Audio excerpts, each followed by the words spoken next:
바리케이트를 쳐야 합니다.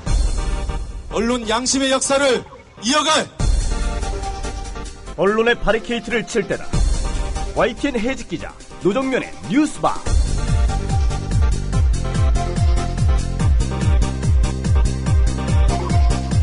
조합원 그리고 애청자 여러분 안녕하십니까?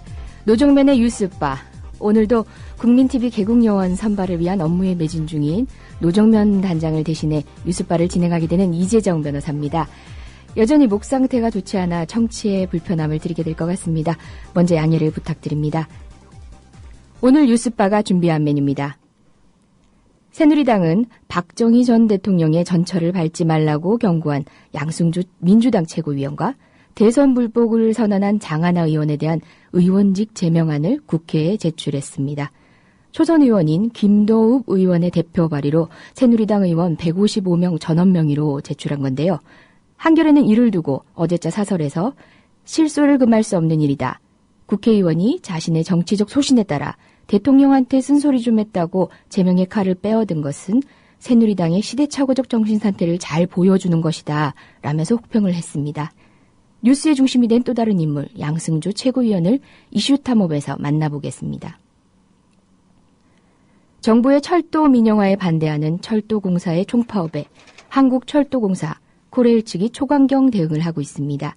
파업에 참가한 4,356명의 조합원에게 즉각 직위해제 조치를 내리고 노조 집행부 194명을 경찰에 고발한 겁니다. 철도공사의 이번 파업이 제2의 쌍용차 사태로 치닫는 게 아니냐는 우려마저 제기되고 있는 실정입니다. 이번 파업을 이끌고 있는 김명환 철도노조 위원장을 오늘 뉴스바 초대석에서 전화로 연결합니다. 광고 듣고 김용민의 조간 브리핑 이어가겠습니다. 학교폭력 예방 앱 스마트 보디가드. 스마트폰 왕따 문자 등 사이버 학교폭력이 6배 이상 늘었습니다. 학교폭력은 언제나 욕설, 모욕, 협박과 같은 폭력 문자를 동반합니다. 그런 학교폭력 문자만을 감지하여 부모님께 알려드립니다. 미리 알면 예방할 수 있습니다. 구글 플레이에서 학교폭력 예방 전문 어플 스마트 보디가드를 설치하세요. 지금 설치하고 먼저 무료 이용해보세요. 우리 랩 상조 홍대리입니다. 정치자와 국민TV 조합원의 성원에 힘입어 저희 사장님이 국민TV와 본격적인 업무 제휴를 하기로 하고 시원하게 쏘셨습니다. 우리 라이프 상조는 어떤 위협에도 굴하지 않고 국민TV와 함께하는 신뢰받는 상조회사가 되겠습니다. 저희가 최고라고 하지 않겠습니다. 하지만 최선을 다하겠습니다. 열심히 하겠습니다. 지켜봐 주시고 도와주십시오. 1600-3267, 1600-3267 국민TV와 함께하는 우리 라이프 상조 홍대리였습니다. 개념상조 우리라이프 상조가 여러분들의 성원에 힘입어 국민TV와 함께 상생할 수 있는 제휴를 맺었습니다. 우리라이프 상조는 참다운 상조 서비스를 위해 바른 길만 가겠습니다. 지금 가입하시면 회원님이 납입하신 소중한 납입금의 10%를 매달 국민TV 발전을 위해 사용하겠습니다. 1600-3267 국민TV와 함께하는 우리라이프 상조입니다. 아직도 1등급의 고지방 마블링을 찾으십니까? 이제 건강한 한우를 지향하는 저지방 유기농 한우를 만나보시죠. 국내 최초 유기농 한우 전문 쇼핑몰 네이처 오다. 신규 회원 가입 시 사용 가능한 적립금 3,000원과 구매 금액의 3%를 적립해드리며 무료로 배송해드립니다. 네이처 오다. 검색창에 네이처 오다를 검색하세요.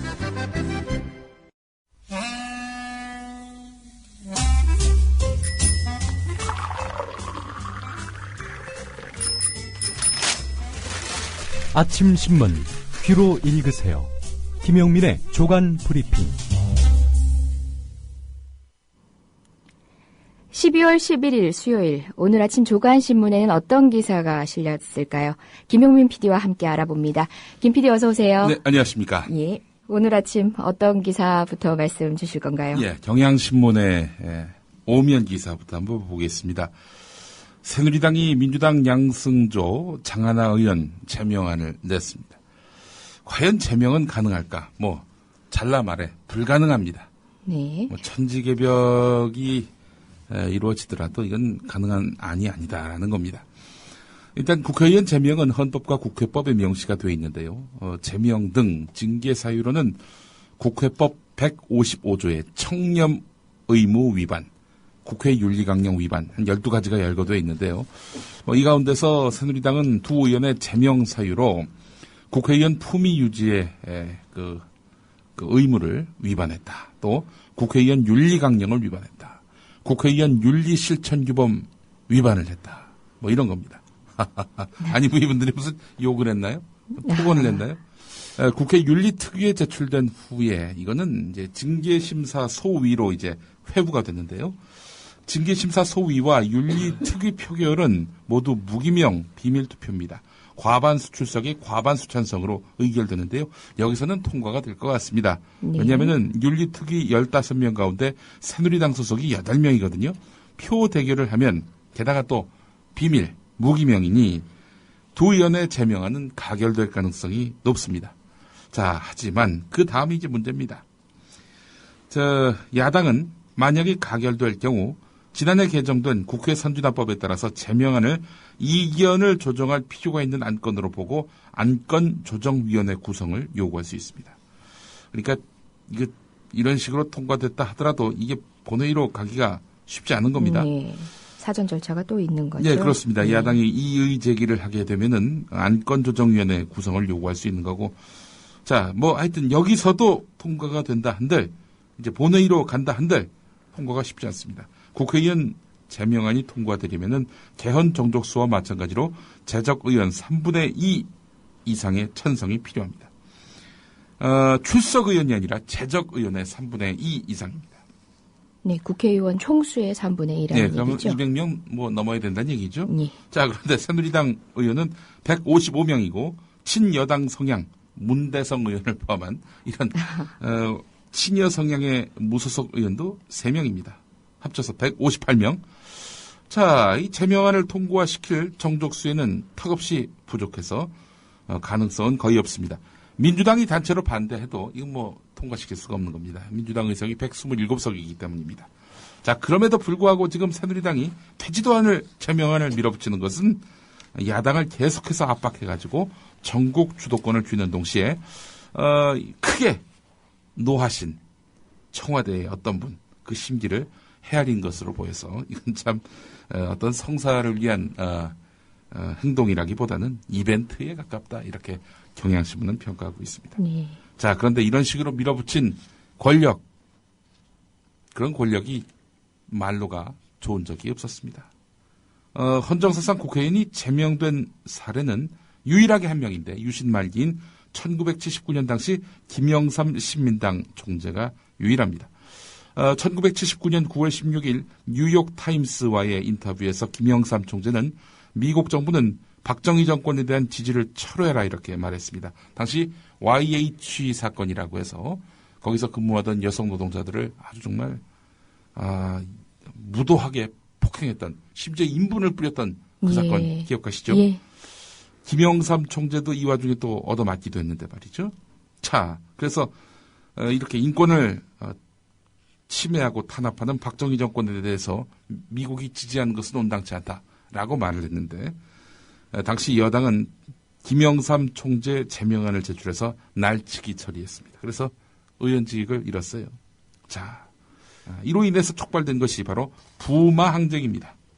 부마 항쟁이 일어났고 이 부마 항쟁을 어떻게 처리할 것인가를 놓고 10월 26일 궁정동 안가에서 벌어진 그런 연회에서 뭐 다 쓸어버려야 된다라는 차지철 당시 경호실장과 김재규 중앙정보부장 사이의 의견 다툼, 이것이 결국 12.6 사건으로 이어지게 된 것이죠. 네, 결국 이제 뭐 이런 김영삼 총재 제명 사건은 한마디로 유신 정권 몰락의 단초가 됐다 이렇게 평가할 수 있겠습니다. 아니, 국회의원이 말 한마디 했다고 국회의원이 말하는 직업 아닙니까? 예, 또 국민의 뜻을 담아서 전하는 말이라면 의무이기도 하지요. 그렇죠. 예. 그런 것들을 외면하고 국민의 목소리를 듣지도 않고 또 대변하지도 않는다면 그런 국회의원은 세비받을 자격이 없는 거죠. 그런 의견을 반영했던 국회의원을 자르려 한다. 이건 뭐 권력 말기 현상이라고밖에 볼 수가 없는 겁니다. 예. 자, 약간 되지도 않을 제명을 지금 열심히 추진하고 있는 새누리당. 제가 봤을 때는 이 청와대 심기를 헤아리기 위한 그런 행태인데, 그래서 제가 어제 페이스북에 그런 말을 남겼습니다. 아니, 청와대 그분은 4년 정도 정치하다 말 양반인데 덕시들은 계속해야 되지 않겠느냐. 이 되도 않을 오버를 왜 하느냐, 당신들.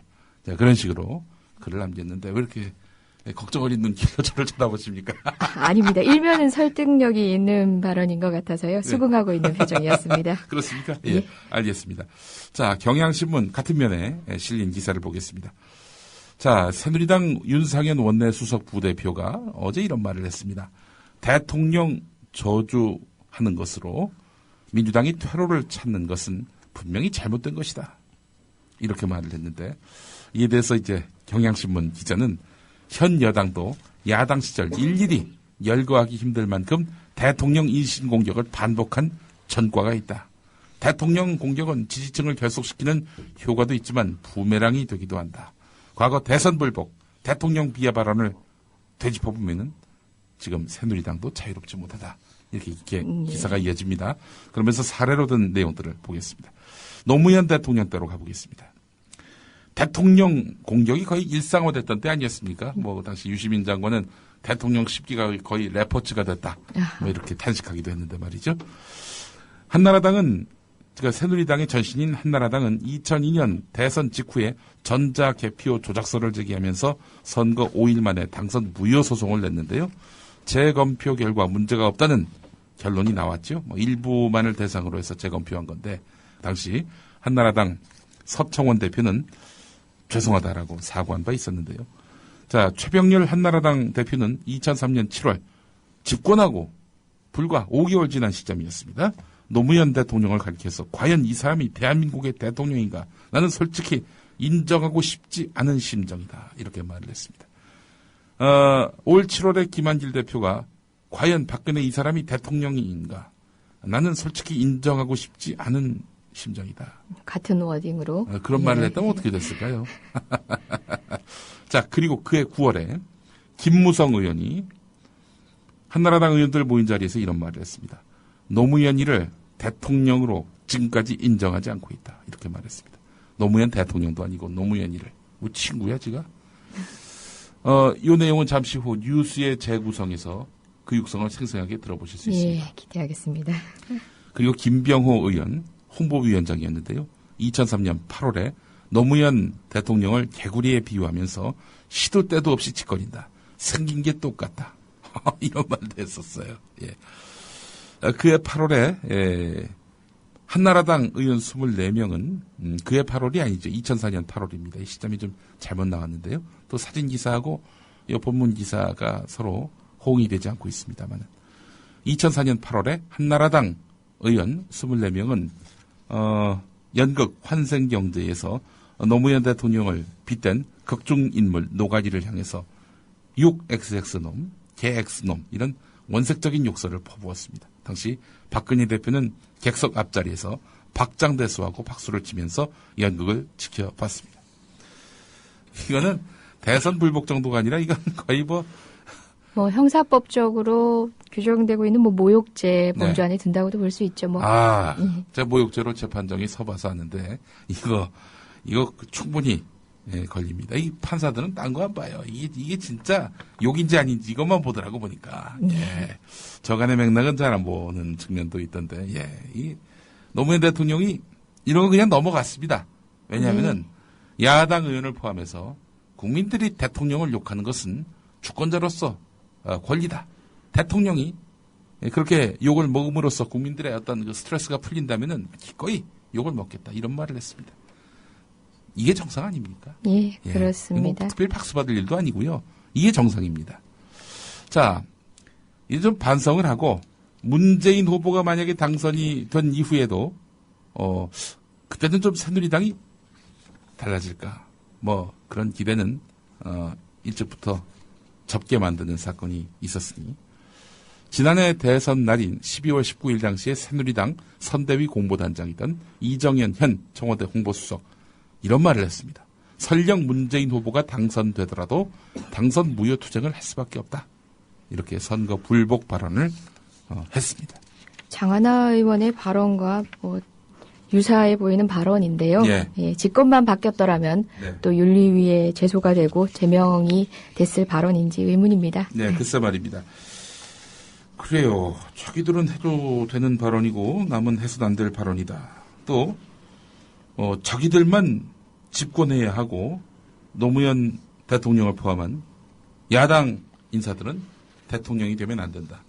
이 기저에 이런 사고방식이 깔려있기 때문에 이런 막말, 선거 불복 발언이 쏟아지는 거 아니겠습니까? 네. 야당 의원들이 이유도 없이 맥락도 없이 박근혜 대통령 무조건 물러나라 이렇게 얘기한 것도 아니고 말이죠. 이건 총체적 관권 부정선거에 의한 것이고 여기에 대해서 현 권력이 책임 있는 자세를 보이지 않고 있으니 국민들은 분기탱천해하고 있고 이런 국민의 마음을 장하나 양승조 의원이 대변했던 거 아니겠습니까? 예. 이런 사람들에 대해서 지금 제명을 추진한다. 정말 참 새누리당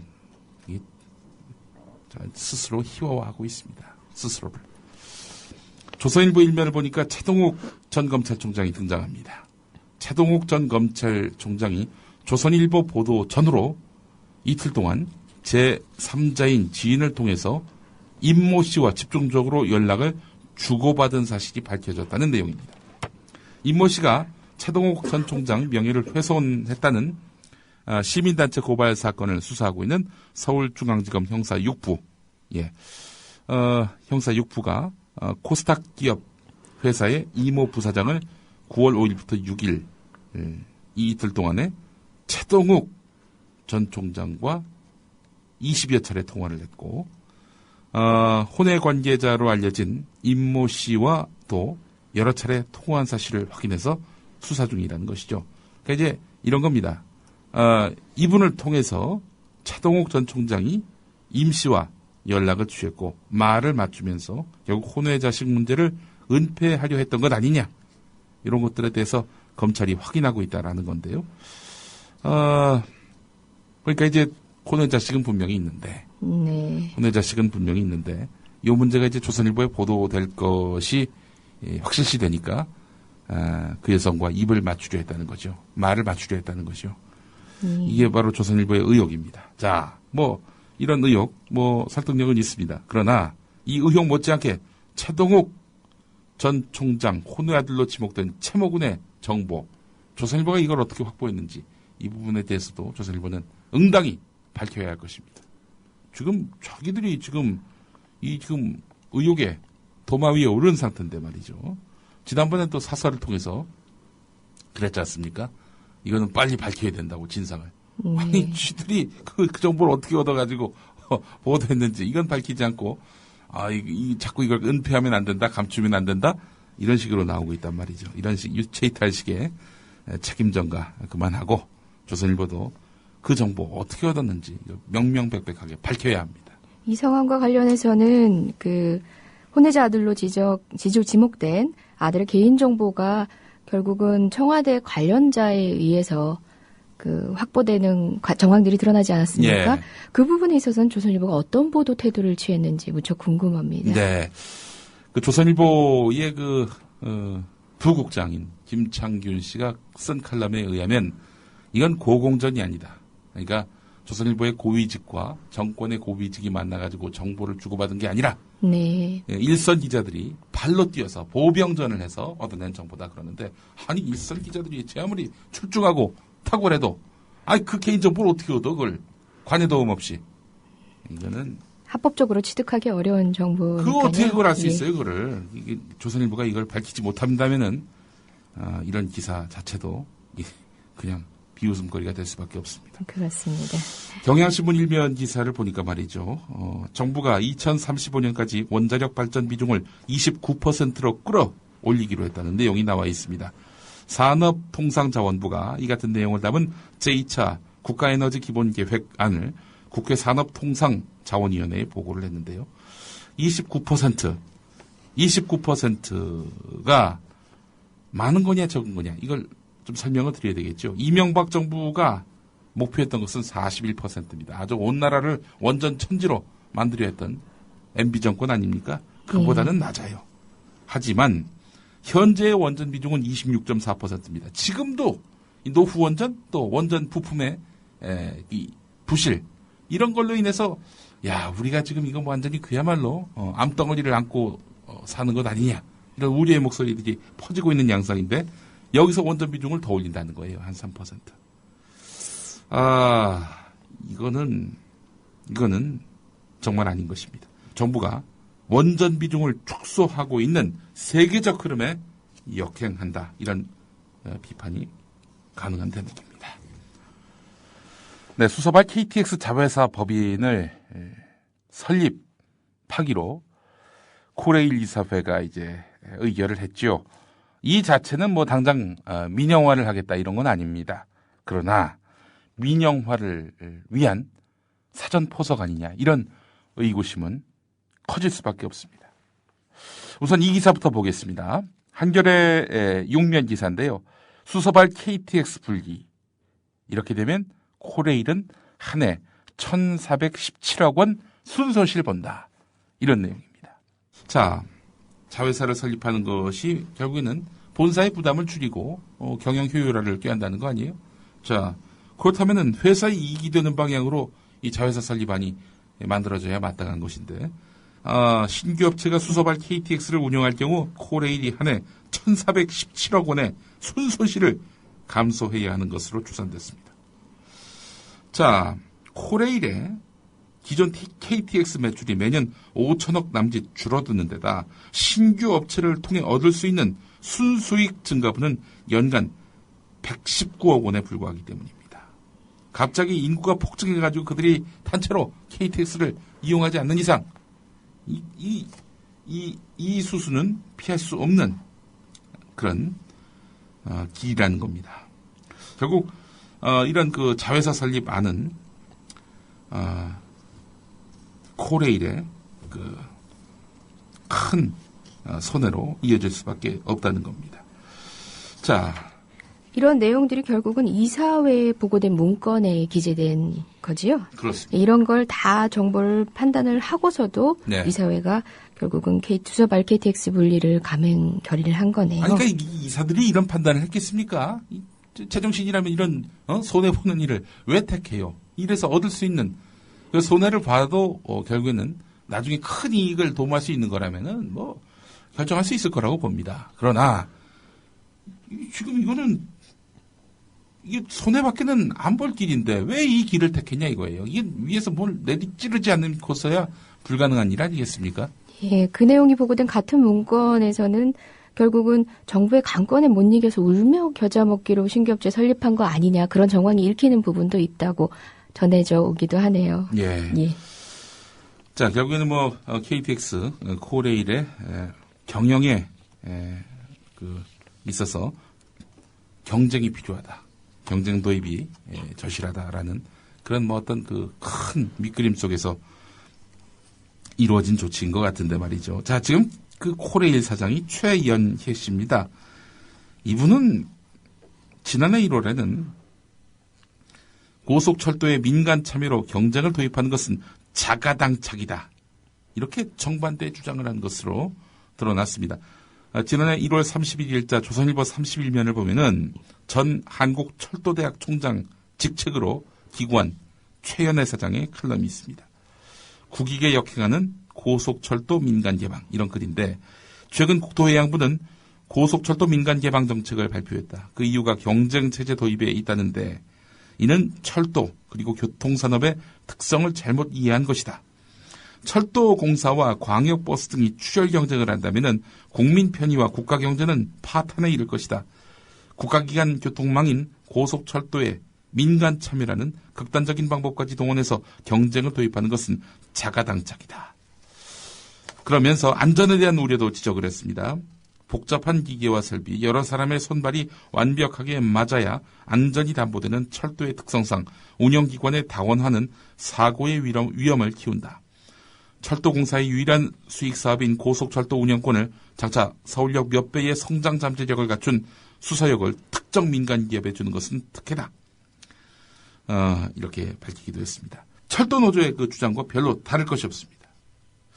하지만 최연애 사장은 수서 고속철도 주식회사 설립 그리고 출자 계획을 의결한 다음에 수서발 KTX 법인은 철도 운영과 서비스의 질을 향상시키고 코레일의 경쟁력을 높일 수 있는 기회라고 말을 바꿨습니다.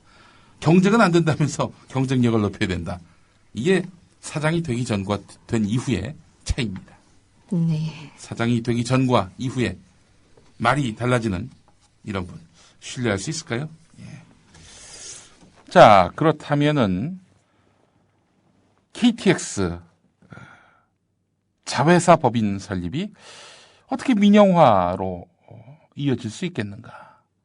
뭐 당장 정부나 코레일은 그럴 일 없다. KTX를 민영화하는 일은 없다. 이렇게 말을 하고 있습니다. 분명히 못을 받고 있습니다. 그러나 과연 그럴까? 이 칼럼을 한번 주목해 보십시오. 정정훈 변호사가 오늘 한겨레에 실은 칼럼이 있습니다. 제목은 상식에 부합하지 않은 KTX 자회사 설립입니다. 이 특정 부분만 소개하겠습니다. 수서발 KTX 자회사 설립이 철도 민영화와 무관한 것이냐는 그런 질문이 있다. 논쟁은 주로 수서발 KTX 자회사가 민영화될 것인가 하는 문제에 집중되어 있는데 하지만 수서발 KTX 자회사 설립을 철도 민영화의 우회로라고 비판하는 이유는 자회사의 민영화 문제에 국한되지 않는다. 철도 노조가 우려한 것은 KTX 사업의 분할로 인해서 수익성이 악화된 코레일이 적자를 보존할 수 없는 무궁화호, 새마을호의 지역 적자 노선과 화물 운송 부문을 민간에 개방하게 될 것이란 점이다. 수서발 KTX 자회사 설립이 철도 산업 민영화의 마중물이라는 비판은 이를 지적하고 있는 것이다. 라고 이야기하고 있습니다. 지금 KTX가 돈이 무척 되는 사업이거든요. 네. 여기서 벌어들이는 수익을 가지고요. 이런 무궁화호, 새마을호, 적자 노선. 네. 사람들이 많이 오가지 않는 그런 노선에 적자를 메우고 있는 형국입니다. 그런데 코레일이 그 어마어마한 그런 수익 구조를 반분한다는 거 아니겠습니까? 그래서 자회사가 가짐으로써 뭐 결국 코레일이 갖는 거나 마찬가지다 이렇게 얘기하고 있지만은 결국 코레일 자체는 수익성이 악화될 수밖에 없는 구조입니다. 그렇다면은 코레일이 지금 담당하고 있는 적자 노선은 어마어마한 그런 또 경영 위기를 만나게 될 것이고요. 그러면 이거 우리가 계속 갖고 있어 뭐하느냐 요거죠. 자회사 매각의 명분이 되는 거죠. 민간에다가 떠넘기자. 이러면은 이제 사가는 민간들이 있을 거 아니겠어요? 그러다 나중에 자연스럽게 이 수서발 KTX 자회사 역시 민영화시킬 수도 있다. 이게 이제 철도노조의 우려입니다. 자, 잠시 후에 철도노조 위원장과의 인터뷰에서 소상하게 이 내용들 한번 좀 짚어보셨으면 좋겠고, 자, 동아일보가 지적을 하니까 경찰이 화답합니다. 동아일보는 어제 불법 시위 전력이 있는 단체가 도심에서 집회를 열겠다고 신고할 경우 도로 행진은 허가하지 말아야 한다라는 일각의 목소리가 있다. 이런 이야기를 어제 동아일보가 했는데 경찰이 그렇게 하겠다라고 알려왔다는 겁니다. 자, 동아일보가 꿈꾸면 그것이 현실이 되는 나라, 내가 꿈꾸는 나라의 어떤 또 다른 실현 모델이 된 것 같습니다. 자, 저는 이게 뭐 동아일보가 지적을 해서 경찰이 받아들였다. 언론사가 문제 제기한 것을 공기관이 수렴했다. 이거라기보다는 자기들이 이렇게 하고 싶은 거를 이렇게 우호적인 언론에다가 너희들이 먼저 보호해라. 그렇게 밑밥을 깔면은 내가 그 다음에 그걸 받아들이는 모양새로 가겠다. 이런 것은 아닌지 아무 근거는 없습니다. 뭐 그런 추정을 해볼 따름입니다. 예. 자, 이런 가운데 채널A 일정 부분까지만 이제 동아일보가 지분을 갖게 돼 있거든요. 이 방송사는 일개인이 다 가질 수 없게 돼 있습니다. 특히 뉴스 보도를 하는 이런 방송사 같은 경우는요. 자, 그래서 이제 동아일보의 그 지분이 아마 30%까지일 겁니다. 그런데 다른 사람 이름으로 출자된 지분 보니까 배후에 동아일보가 있는 거예요. 이런 식으로 우회적으로 지분을 갖고 있는 동아일보의 행태가 드러났다라면서 최민희 민주당 의원이 동아일보와 채널A를 검찰에 고발하기로 했다고 합니다. 그 방송법이 신문사의 종편 지분을 제한하고 있는 이유는 그 곧 거대 독점 자본에 의해서 네. 방송이 장악되는 것을 방지하기 위한 것이지요. 네, 그래서 30%라는 건 굉장히 엄격하게 지켜져야 되는 부분인데 우회 그렇습니다. 출자를 통해서 지금 허용이 되는 방식으로 운용을 하고 있다는 거지요. 예, 그렇다면은 동아일보가 과도하게 채널A에 지분을 갖고 있다 이런 얘기인데, 자, 이거는 허가 취소 사안입니다. 이거는 허가 받으려고 낸 보고서를 조작한 거 아니겠습니까? 그렇습니다. 예, 그렇다면은 검찰은 어떻게 결론을 내릴지 이것도 역시 주목되고요. 채널A 재허가 국면에서는 상당히 좀 부정적인 요소가 될 것 같습니다. 내년 초에 재허가 여부가 이제 결정이 날 텐데 말이죠. 자, 이런 가운데 TV 수신료, 텔레비전 수상기를 갖고 있는 모든 집을 상대로 이제 사실상 부과하는 준조사를 할 수 있는 TV 수신료, 이거를 4,000원으로 일방적으로 인상을 했습니다, 어제. 물론 이것이 이제 국회에 통과까지 가야 이제 실현될 수 있는 것이긴 한데, KBS 이사회에서 지금의 2,500원인 KBS 수신료를 4,000원으로 올리기로 여당 추천이사들이 단독 결정을 했습니다. 야당 추천이사들은 어떻게든 반대를 해보려고 했는데 밀어붙이니까 결국에는 불참을 했습니다. 그래서 자기들끼리 이제 결정을 했는데, 자, 근데 이게 과연 수신료 인상이 가능할지 의문입니다. 일단 이게 이제 방송통신위원회를 간단 말이죠. 물론 방송통신위원회도 통과할 수 있습니다. 왜냐면은 3대2 구조로 돼 있어요. 여당 3, 야당 2. 하지만 이게 국회에 간다. 그러면 새누리당 주도로 통과가 돼야 할 텐데, 이 국민들로부터 집집마다 1,500원씩 더 걷겠다. 이거 요구가 쉽지 않거든요, 이게. 자, 게다가 또 KBS가 지금 과연 공정한 방송을 하고 있느냐, 높은 품격의 방송을 하고 있느냐, 이런 논란으로 비화될 것이 분명하고요. 그렇다면은 지금 정권의 나팔수 방송이 돼버린 KBS의 현실에 대해서 어마어마한 그런 사회적 공론이 이어지게 될 것이고요. 거의 불가능한 일이다. 저는 이렇게 봅니다. 이렇게 수신료가 늘고 네. 결국은 이제 광고 수익을 줄이게 되는 거죠. 네, 그 그렇습니다. 늘어나게 되는 광고 시장의 혜택을 보는 측이 있게 되는 건데요. TV조선 채널A 이런 거 아니겠어요? 예. 예. 자, KBS 수신료를 올리는 건 결국 우호적인 종편 살리기, 종편 먹여 살리기, 그것이 아니겠는가 예, 하는 그런 평가입니다. 측면이 있겠습니다. 자, 수정명령 제대로 반영 안 했는데 교학사, 한국사 교과서가 최종 승인됐다는 한겨레 14면 기사도 한번 눈여겨보시기 바랍니다. 이 정말 오늘 저 브리핑을 해보면서 제가 느낀 건데, 나라가 이렇게 퇴행할 수가 없습니다. 이러다 어찌 될지 참 온 국민과 함께 우려를 합니다. 이 야당 대변인 같은 그런 발언을 제가 했는데, 오늘 준비한 노래가요, 기다린 미스터 김입니다. 예. 이 기다린 미스터 김이라는 노래를 왜 갑자기 골랐느냐? 다름 아니라 우리가 역주행을 하는 거 아닙니까? 민주주의 역주행을 하고 있는 이 박근혜 정권의 이런 행태를 방기할 경우 나중에 무슨 일이 벌어지느냐? 대통령을 조금이라도 비하하거나 비할 의도가 없음에도 불구하고 비하하는 것 아니냐라는 의구심이 들면 무조건 커트를 하고 탄압하고 제재하는 그런 세상이 올 수도 있다. 이 기다린 미스터 김은 박정희 정권 때 나온 노래인데요. 예. 즉각 금지곡이 됐습니다. 어떤 이유로 금지곡이 된 거죠? 기다린 미스터 김 내용에 무슨 정치 이념도 없어요. 예. 기다린 미스터 김 멋있다 이런 내용인데 이게 왜 금지곡이 됐냐? 대통령이 165cm의 단신인데 이 기다린 미스터 김을 얘기하는 거는 대통령의 키가 작은 거, 이걸 비꼬려는 거 아니냐, 이런 이유로 해가지고 금지곡이 된 참 어처구니가 없는 그러네요. 이 노래 들으면서 전 물러가겠습니다. 예, 이금희의 기다리 미스터 김. 김상희 씨 버전으로 준비했습니다. 예, 듣겠습니다. 기다리 미스터 김은 싱겁게 키는 크지만 그래도 미스터 김은 마음씨 그만이에요.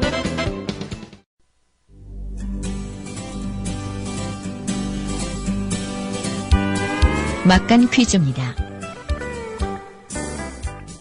송택은 앞에서는 당과 수령을 받드는 척하고 뒤에 돌아앉아서는 동상이몽 하는 종파적 행위를 일삼았다. 삐리리에 들어갈 사자성어는 무엇일까요? 보는 앞에서는 순종하는 체하고 속으로는 딴 마음을 먹는다는 뜻입니다. 1번 개인 일탈, 2번 귀태부녀, 3번 양봉음이, 4번 유신말기. 답을 아시는 분은 정답과 함께 연락 가능한 이메일을 적어주세요. 세 분을 선정해 기념 음반을 보내드립니다.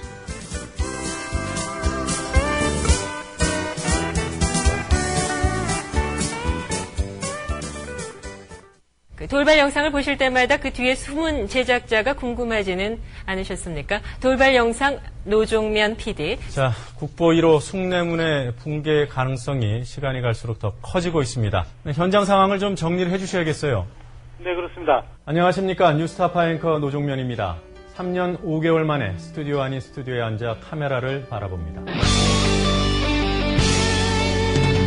지금 여러분께서는 YTN 해직 기자 노종면이 진행하는 노종면의 뉴스바를 듣고 계십니다. 노종면의 뉴스바는 매일 아침 7시부터 9시까지 국민TV 라디오로 방송됩니다.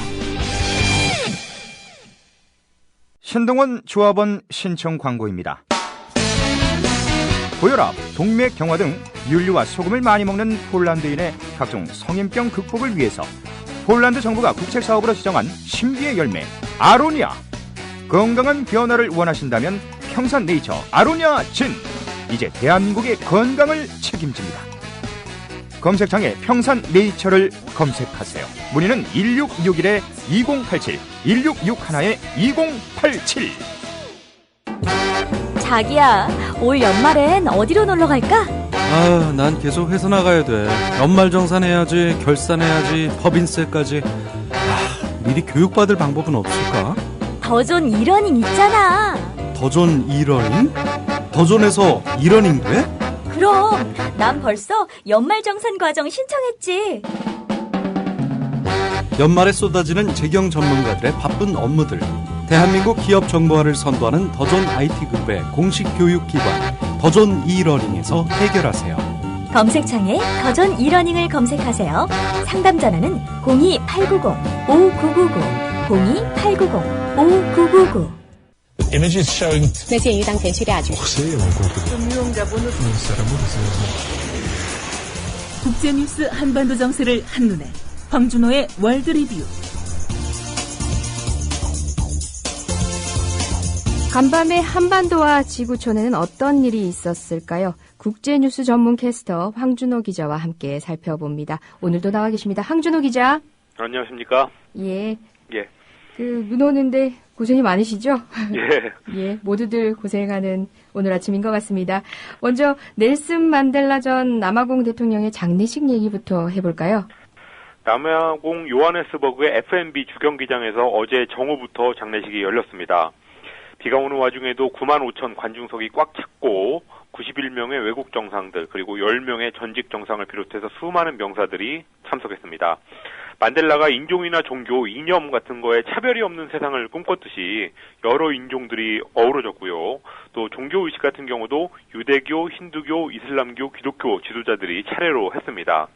과거의 세기의 장례식이라고 하면은 윈스턴 처칠 전 영국 총리, 또 다이애나 전 영국 왕세자비, 미국의 케네디 대통령, 교환 요한 바오로 2세 이런 분들의 장례식을 꼽는데요. 만델라의 장례식은 그것보다 더 규모가 컸습니다. 예, 여러 국가들의 정상들이 한 자리에 있었던 것 같은데요. 특히 예. 적대국 정상들의 만남이 주목을 끌었지요. 하이라이트는 오바마 미국 대통령하고 쿠바의 라울 카스트로 국가평의회 의장이 악수하는 장면이었습니다. 네. 사전 연출이나 계획 같은 거 없이 즉석에서 한 악수였는데 반세기 이상 적대 관계에 있는 미국과 쿠바의 정상들이 처음으로 공식 석상에서 만난 거였습니다.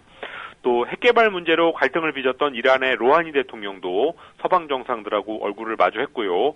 과거에 식민지배 관계였다가 지금은 또 적대 관계가 된 영국의 캐머런 총리하고 짐바브웨의 무가베 대통령도 한자리에 있었습니다.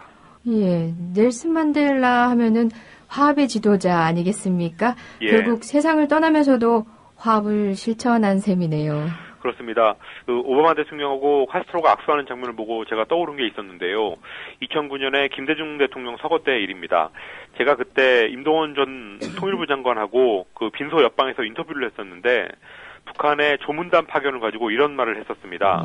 DJ는 죽어서도 남북을 만나게 한다. 이런 말을 했었는데요. 당시에는 북한이 2차 핵실험을 한 지 얼마 안 됐을 때였고 또 이명박 정부 들어서 남북 관계가 거의 다 끊어졌던 상황이었는데 DJ 서거가 남북의 만남 자리를 만들어줬었습니다. 그 조문단 방문을 계기로 해서 2009년 하반기에 남북 관계의 경색이 좀 풀렸었는데요. 그런 상황하고 비슷하게 만델라 역시 세상을 떠나면서도 반목했던 나라들이 손잡는 자리를 만들어줬습니다. 예, 그렇지만 어제 또 기대했지만 장례식에 못 오거나 안 왔던 사람도 있었다고요? 예, 티벳의 정신적 지도자 달라이라마의 불참이 가장 눈에 띄었습니다. 달라이라마는 1999년에는 남아공에 가서 만델라도 만나고 아주 가까운 사이였는데 2001년에 남아공 정부가 중국의 눈치를 보느냐고 비자를 안 내줬고 그 상황이 지금까지 이어지면서 어제 장례식에 못 갔습니다. 그리고 이스라엘의 총리나 대통령도 안 갔는데요. 남아공이 백인 정권 때 인종차별 정책을 해서 국제적으로 왕따가 됐을 때 이스라엘이 몇 안 되는 남아공의 우방이었습니다. 그런 역사 때문에 혹시 이스라엘 반대 시위 같은 게 있을지 몰라서 못 왔다는 해석이 있다고 BBC가 전했습니다. 만델라가 원했던 세상이 이런 게 아닐 텐데 남아있는 사람들이 만델라의 유지를 진짜로 기리겠다면 이런 숙제를 풀어야 될 것 같습니다. 예, 그렇네요. 다음 소식 알아보겠습니다. 세계 문인들이 국가기관에 사찰에 반대하는 성명을 냈다고 전해지네요. 전직 CIA 요원 스노든의 폭로로 알려진 미국 국가기관들의 무차별적인 사찰 활동에 대해서 노벨 문학상 수상자를 비롯해서 세계 유명 작가들이 집단으로 비판했습니다. 세계 80여 개국 출신 500여 명의 유명한 문인들이 어제 성명을 발표했는데요. 국가기관이 개인을 무차별적으로 사찰하는 것은 민주주의 유린 행위고 인터넷 시대의 시민적인 권리를 보호하기 위해서 유엔이 나서서 디지털 권리장전이라는 것을 만들어야 된다고 촉구했습니다. 오르한 파묵, 터키의 오르한 파묵, 또 독일의 퀸터그라스 이런 노벨 문학상 수상자들 5명이 가장 눈에 띄었습니다. 하루 전에는 8개 글로벌 IT 기업들이 오바마 대통령한테 편지를 보내서 사찰 방지법을 만들라고 촉구했었는데 이런 움직임들이 점차 번져가고 있습니다. 예. 또 다른 소식으로 우리나라가 참가를 선언한 환태평양 경제 동반자 협정 TPP 협정이라고 하죠. 연내 타결이 사실상 무산됐다고요? 아직 우리나라는 본격적인 협상에는 못 들어가 있고요. 어제까지 4일 동안 싱가포르에서 12개 참가국들의 강요들이 협상을 벌였는데요. 관세와 지적재산권 문제 같은 데에서 이견을 못 좁히고 다음 달에 다시 만나기로 했습니다. 미국이 연내 타결을 굉장히 바랬었는데 결국 물거품이 됐습니다. 가장 덩치가 큰 미국과 일본의 견해차가 컸는데요. 일본은 5개의 농산물에 대한 관세 철폐를 받아들일 수 없다고 버텼고 반면에 미국은 자동차 분야에서 안전과 환경 기준 이런 것들을 낮추고 싶어 하는데 일본이 거기에 반대했습니다. 그리고 지적재산권 문제는 미국이 복제약, 약품을 카피해서 만들면 안 된다는 입장이고 반면에 개발도상국들은 그렇게 되면은 의료비가 오른다는 이유로 반대하고 있습니다. 예. 통상 두 나라 사이에 FTA 협정 맺는 것도 어렵지 않습니까? 그렇습니다. 12개 나라가 참여하다 보니까 이해관계가 대립되고 만만치 않은 것 같습니다. 예, 다자간 무역협정이라는 거는 국내적으로도 승자와 패자, 이익을 얻는 사람과 이익을 잃는 사람이 갈리고 그렇죠. 또 국제적으로도 복잡한 비교 우위 계산을 해야 되기 때문에 고차방 정식을 풀어야 됩니다. 그래서 세계무역기구 WTO가 하는 다자간 무역협정 DDA 도하개발 어젠다도 출범 12년이 지나도록 아직까지 부분 타결밖에 못하고 있습니다. 그런데 이 TPP라는 것은 DDA보다 개방의 폭과 깊이가 훨씬 더 큰 FTA, 이것을 여러 나라가 맺는 거라서 더 복잡합니다. 그래서 우리나라가 참여 의사를 표명했을 때 미국의 무역대표가 환영하지만 협상이 다 끝나면 들어와라 이렇게 했던 것도 이 한국까지 들어오면 훨씬 더 복잡해지니까 나중에 합의된 걸 그냥 따르기만 하라 이런 뜻이었습니다. TPP는 미국이 중국을 경제적으로 봉쇄하는 목적도 있는 건데 중국이 지금 이런 상황을 보면서 뭐 할 수 있으면 한번 해봐라 이런 식으로 휘파람을 불고 있을지도 모르겠습니다. 그렇군요. 다음 소식도 조금 재미있는 소식이네요. 올해 사회관계망 서비스라고 하죠. SNS에서 가장 인기 있는 인물이 바로 프란치스코 교황이었다지요. 예, 이탈리아 언론들이 보도한 내용인데요. 올 1년 동안 SNS에서 대화 소재로 가장 많이 언급된 사람의 통계가 나왔는데 1위가 프란치스코 교황이었다고 합니다. 교황은 트위터에다가 9개의 계정을 개설해놨는데 몇 개월 만에 1,000만 명 이상의 팔로워를 모았고요. 또 지난 10월에는 사진을 주로 게시하는 SNS죠. 인스타그램에도 가입을 했는데 몇 주 사이에 수천 명의 팔로워를 모았습니다. 프란시스코 교황은 정치, 경제 여러 분야의 문제에 대해서 아주 구체적으로 비판을 하면서 새로운 교황상을 만들어가고 있는데요. 지금 이런 추세라면은 넬슨 만델라 다음으로 국제적인 추앙을 받는 인물이 될 것 같습니다. 네, 그렇군요. 러시아 푸틴 대통령 언론 장악이 점점 더 심해지고 있다는 소식도 있네요. 푸틴 대통령은 언론에다가 자기 측근을 심는다거나 아니면 기자들을 체포하고 못살게 구는 방법으로 비판 언론 길들이기를 오래전부터 해왔었는데요.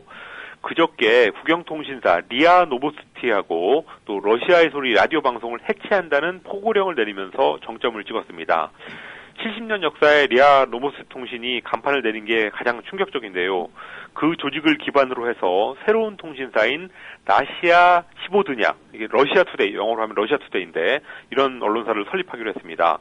리아 노보스티는 국영 통신사지만 러시아에서 가장 자유로운 언론이라는 평가를 받았는데 바로 그러한 자율성, 독립성 이런 것들 때문에 철퇴를 맞았습니다.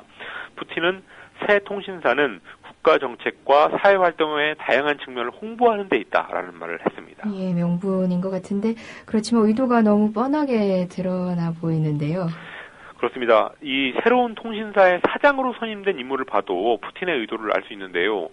국영방송 채널1의 진행자 키시엘로프라는 사람인데 이 사람은 동성애자들의 헌혈이나 정자기증 이런 것들을 금지해야 되고 또 동성애자가 교통사고를 당하면 심장을 태워버려야 된다 이런 극언을 일삼아왔던 사람입니다. 또 요즘에 우크라이나에서 친러시아 성향의 정부에 반대하는 시위가 있는데 키시엘로프는 미국의 조종을 받는 야만인들이 하는 시위다 이렇게 비판한 적이 있습니다.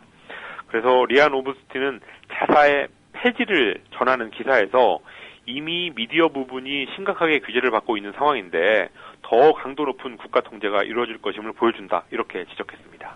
예, 우리나라와 겹쳐서 떠오르는 부분들이 많네요. 많은 언론사 사장들이 떠오르고 있습니다. 예, 그렇습니다. 오늘도 말씀 잘 들었습니다. 수고하셨습니다. 감사합니다. 대선 불복하는 거냐? 이 한마디로 버티는 새누리당. 노무현 대통령에 대해서는 어떻게 말했나? 첫째, 이미 레전드가 된 환생경제. 아이고, 육실한 놈. 그러니 뭐 이런 개참놈이 다 있어. 야! 사내로 태어났으면 불알까지 내야지. 그러니까 육실한 놈. 주교장 같은 자로. 이 자료로 그거나 떼달라고 해. 그거? 그래, 그 거시기. 그래, 그놈은 그 시기 들고 다닐 자격도 없는 놈이야. 이건 그나마 2004년의 상황. 노무현 대통령이 당선된 첫 해, 즉 2003년에 나온 말. 현재 박근혜 정권 최고 실세로 꼽히는 김무성 의원의 발언을 들어보면 저는 치가 떨립니다. 과연 이러한 사람을 우리나라의 대통령으로 인정해야 될 것인가? 저는 제 마음속에 노무현을 이 나라 대통령으로 인정하지 않고 있습니다. 노무현이 계속 지금까지 기조를 바꾸지 않고 이대로 나간다면 저는 우리 당이 노무현의 퇴임 운동을 벌여야 된다고 저는 생각합니다. 이것이 야당이 갈 길입니다. 비슷한 시기 국회 대정부 질문에 나선 홍준표 현 경상남도지사. 노무현 정권의 탄생의 배경에는 대국민 사기극이 있었습니다. 지난 대선은 한마디로 은혜공작과 사기극이 난무했던 역사상 가장 추악한 대국민 사기극으로 치러졌습니다. 문재인 후보가 대통령이 됐다면 이들은 달라졌을까? 아닐 것이라고 강력하게 추정되는 이유. 작년 12월 19일 대선 당일에 나왔던 뉴스를 들어보자. 한편으로 새누리당은 민주통합당 문재인 후보 측이 선거 당일에도 지지를 호소하는 불법 문자 메시지를 보냈다며 강하게 비판했는데요. 이정현 공보단장은 조직적이고 무차별적인 불법 선거 운동이라며 문 후보와 당선되더라도 당선 무효 투쟁을 할 수밖에 없다고 말하기도 했습니다.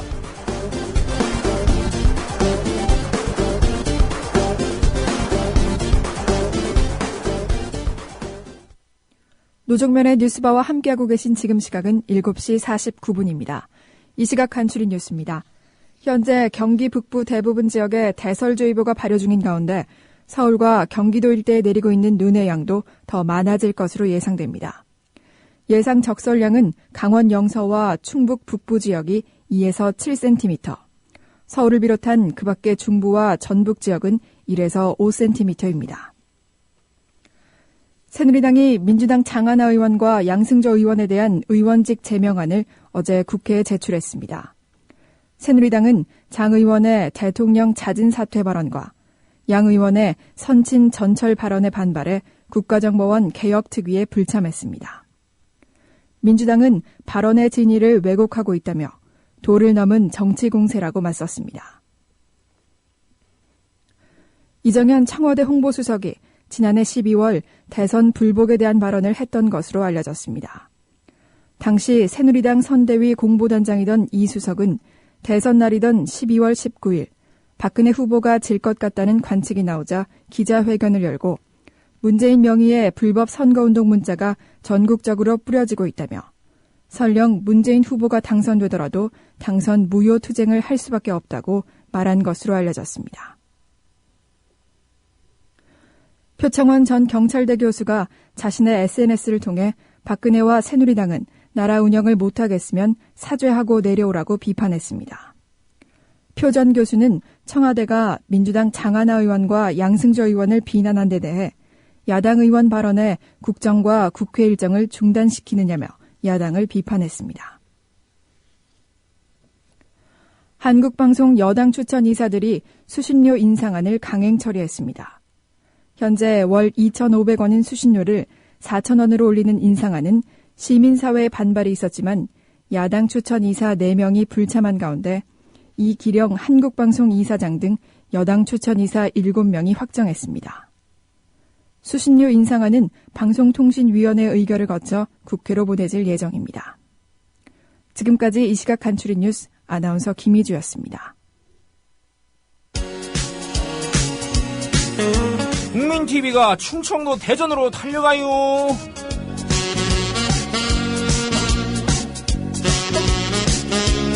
미디어 협동조합 대전 충남 충북조합원 한마당 행사가 돌아오는 토요일인 12월 14일 저녁 6시 대전 엑스포 과학공원에 위치한 DCC 대전 컨벤션 센터에서 열립니다. 문희정 아나운서의 사회로 국민TV 라디오 나란히 가지 않아도의 진행자인 가수 손병희의 콘서트와 국정원 국정조사에서 두각을 드러낸 민주당 박범계 의원과 함께하는 서영석 김용민의 정치토크 공개방송, 최동석 조상훈의 왜 협동조합인가 공개특강으로 꾸입니다. 12월 14일 토요일 저녁 6시 대전광역시 유성구 엑스포로 107 DCC 대전 컨벤션 센터. 성역 없는 TV 뉴스의 꿈을 품은 모든 조합원과 시민 여러분의 참여를 기대합니다.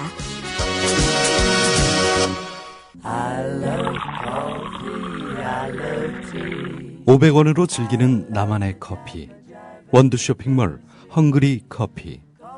최정상급 로스터가 1년 이하 최고급 뉴크롭 생두를 로스팅해 즉시 배송해드립니다.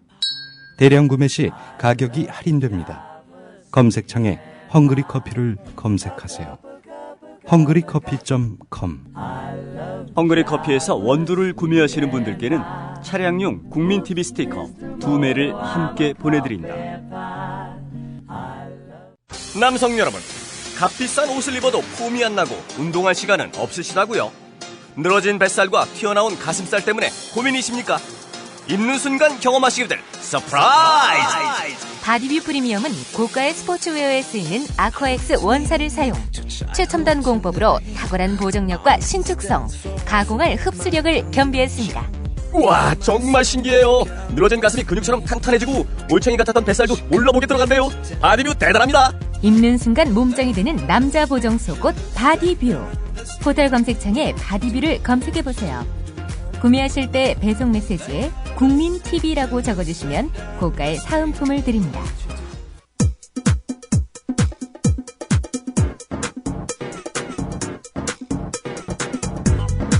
노정면의 뉴스바. 이제는 이슈 탐험입니다. 새누리당이 박정희 전 대통령의 전철을 밟지 말라고 경고한 양승조 민주당 최고위원과 대선 불복을 선언한 장하나 의원에 대한 의원직 제명안을 어제 국회에 제출했습니다. 초선 의원인 김도읍 의원이 대표 발의를 했고요.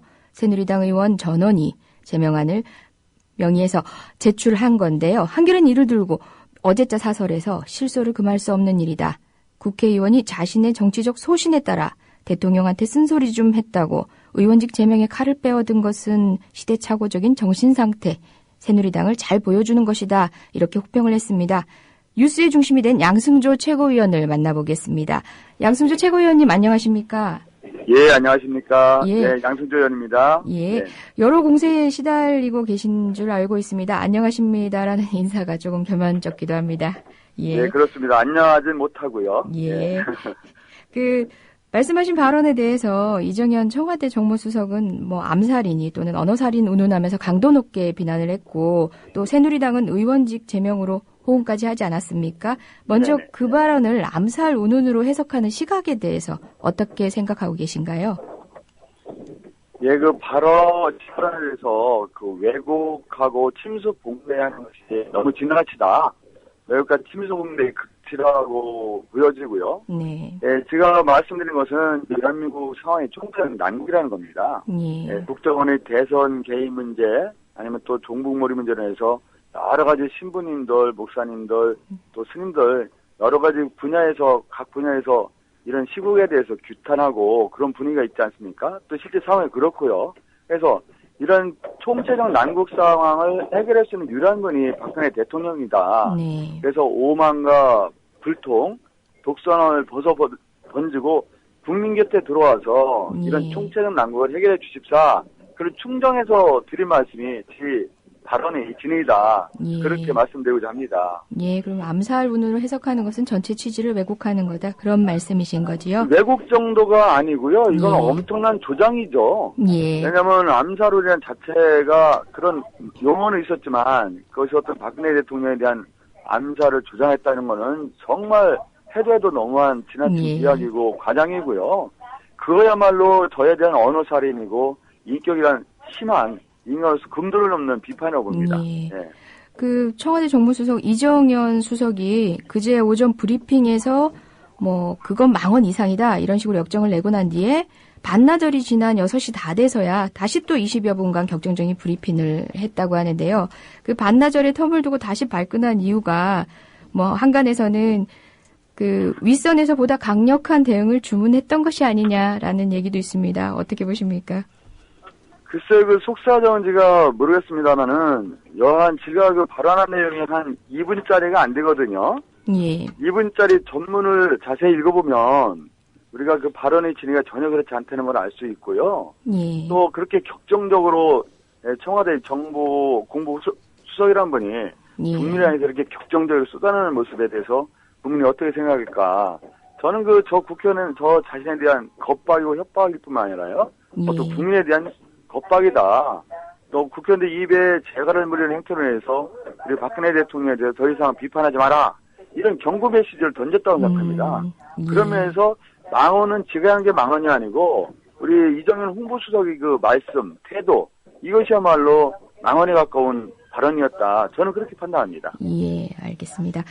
어제 새누리당 의원 전원 명의로 제명안이 제출이 됐습니다. 제명안을 제출하면서 언급한 것이 헌정 질서를 중단하게 만드는 사태의 발언이고 또 국회의원이 지켜야 되는 헌법 준수 의무를 위반한 것이다라고 밝혔는데요. 어떻게 보십니까? 근데 경강 부의자 해석도 유만부동이고요. 예. 도를 넘은 거지. 어디에 그게 헌정 중단 내지 헌정 질서 유린하겠습니까? 그런 건 전혀 없고요. 헌정을 유린하고 국회를 물란행위야말로 국정원이 대선 개입이 국회 물란이고 헌정 중단행위라고 볼 수 있거든요. 네, 그런 면에서 제명 사유로 들은 것은 전혀 이해할 수 없고요. 그거는 우리가 보통 국어를 문자를 읽을 수 있는 사람이라면 전혀 동의할 수 없는 그 제명 사유라고 봅니다. 예. 그 제명 사유에 해당하지 않는다는 말씀을 하셨는데요. 그 제명 결의안이 제명 사유가 되는지 모르겠지만요. 예. 그 정말 어처구니없는 죄라고 생각해요. 예. 그 제명 결의안이 절차를 통과해서 결국은 성사될 가능성은 어떻게 된다고 보십니까? 근데 뭐 성사될 가능성을 떠나서요. 예. 제명 결의안을 냈다는 자체가 저는 참 놀랍다. 예. 아, 이분들이 그 정신 상태가 도대체 어느 시대에 살고 있는지 놀랄 뿐이고요. 뭐 저는 그렇게 생각합니다. 예. 다수당 인포로서 제명을 하려면 하라. 예. 우리 그 노무현 대통령을 탄핵했듯이 네. 제명하려면 하는데 어떤 경우에도 제 입에 재갈을 물릴 수는 없다. 예. 그런 그 말씀을 분명하게 드리고자 합니다. 예, 뭐 방금 주신 말씀으로서 대답을 주신 것 같긴 하지만요. 어제 언론과의 인터뷰에서 이렇게 말씀하셨습니다. 국민의 마음을 담아서 의원으로 충원을 한 것이다. 사과할 용의가 없다라고 말씀하셨는데요. 지금도 네네. 마찬가지 입장이신가요? 그렇습니다. 제가 뭐 사과를 할 수가 없는 거예요. 또 사과를 할 마음도 없고요. 왜냐하면 제가 사과할 만한 그 발언한 게 아니라고 보여지고요. 저는 그 대통령께 충원을 한 겁니다. 실질적으로 이런 총체적 난국을 해결할 수 있는 유일한 사람은 박근혜 대통령뿐이다. 이것이야말로 이거보다 더한 그 충원이 어디 있습니까? 또 더구나 오만과 독선, 불통에서 벗어나서 국민 곁으로 들어와 달라. 이런 충원이 어디 있습니까? 근데 그럼에도 불구하고 그 앞뒤만 자르고 한 부분을 확대 해석해서 이런 무차별적인 공격을 한다는 것은 집권 여당 또 정부 전혀 적절하지 않은 태도라고 저는 생각하고 있어요. 예. 그 위원님의 충원을 박근혜 대통령은 받아들이시지 않나 봅니다. 뭐 언급이 있었어요. 그 새누리당 제명안에 힘을 실어주는 것 같은데요.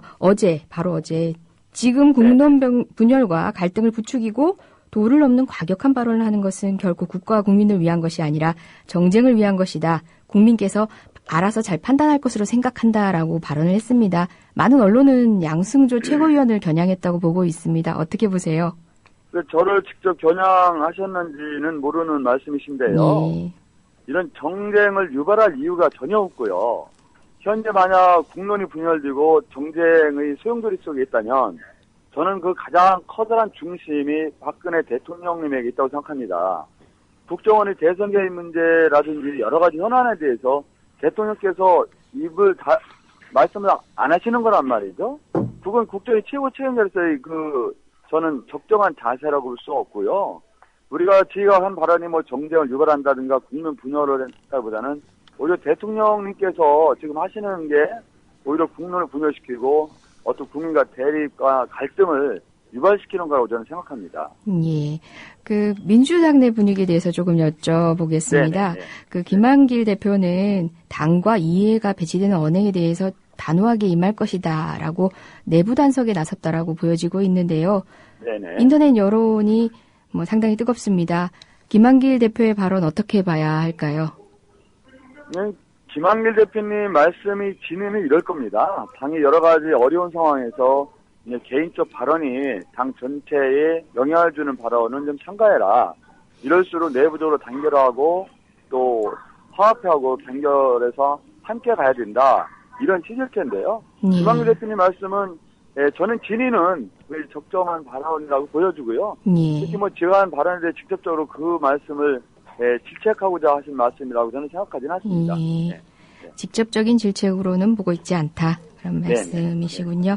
네. 당내 다른 의원님들은 어떻게 보고 계신가요? 어떤 말씀들을 주로 주십니까?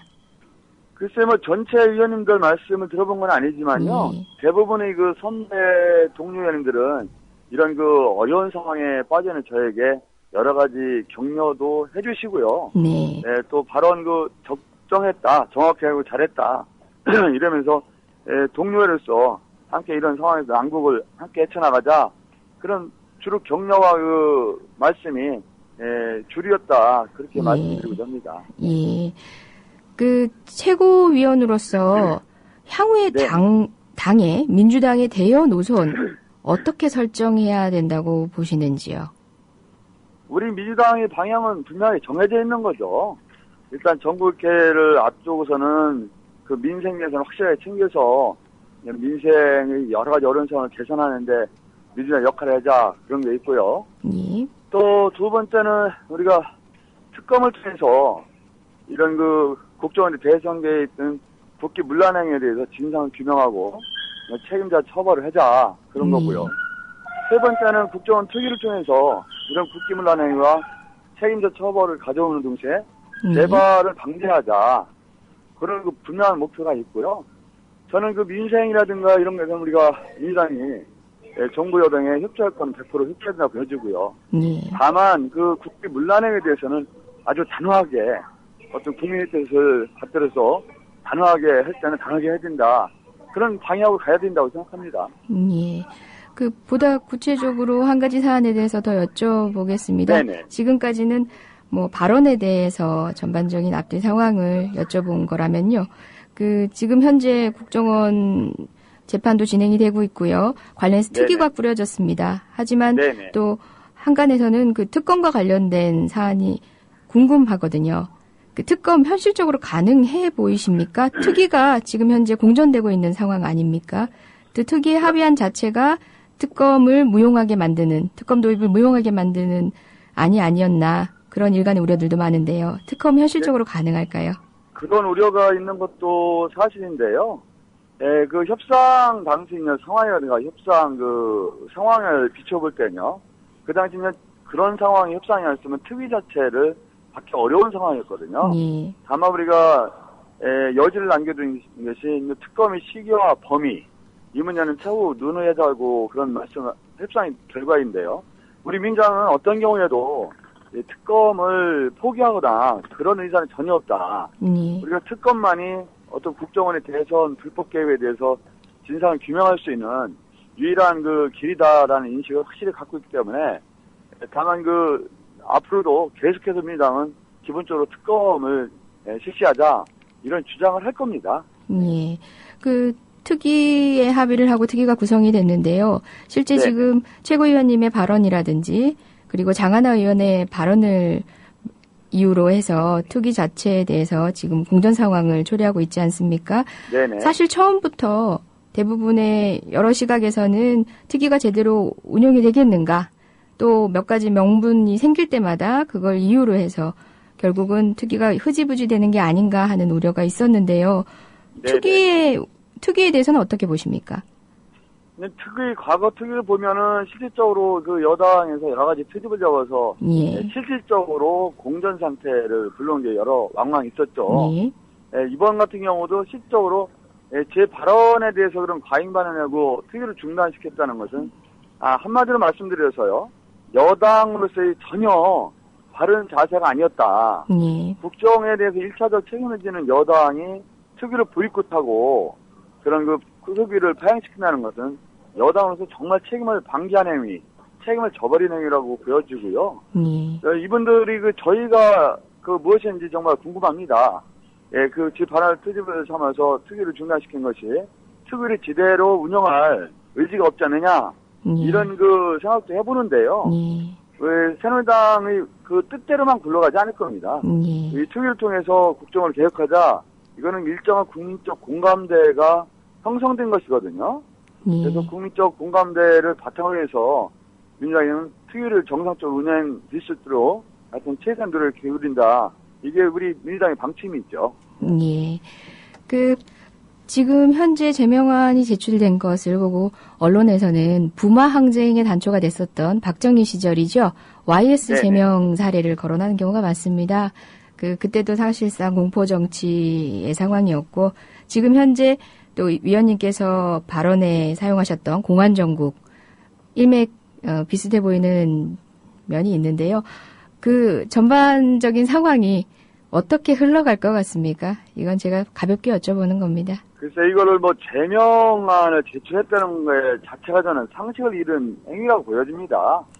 또 제가 인터뷰에서 그런 말씀 드렸습니다만 우리가 코카시즘이라고 그러잖아요.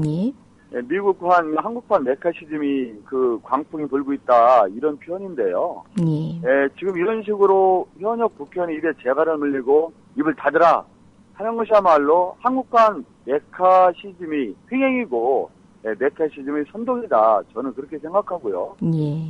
아까 말씀드린 대로 어떤 제명의 어떤 사유가 저는 전혀 부적절하다고 보지만 제명을 강행하려면 그거는 새누리당의 권리 내지 권한을 볼 수 있겠지만 그 뒷책임은 모든 책임은 새누리당이 져야 된다라는 말씀을 드리고요.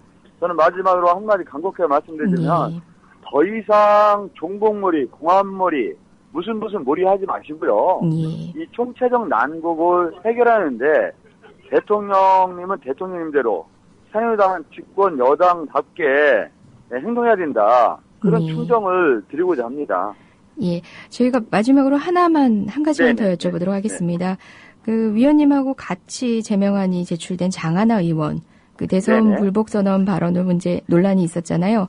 장하나 의원의 발언에 대해서는 어떻게 보십니까? 저는 장하나 의원의 발언에 대해서요. 그게 뭐 옳고 그름을 떠나서 당론을 떠나서 만약 장하나 의원의 발언을 대상으로 제명을 한다면요.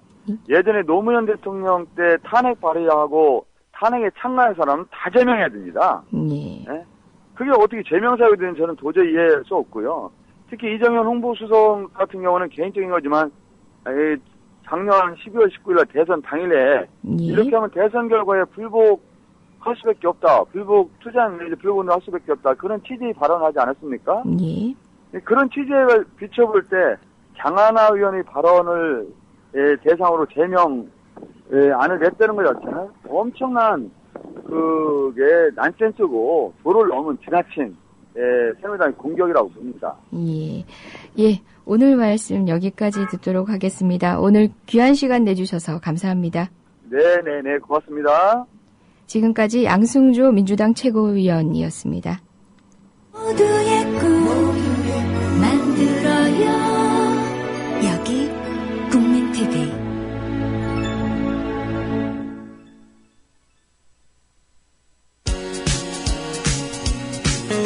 국민TV가 충청도 대전으로 달려가요.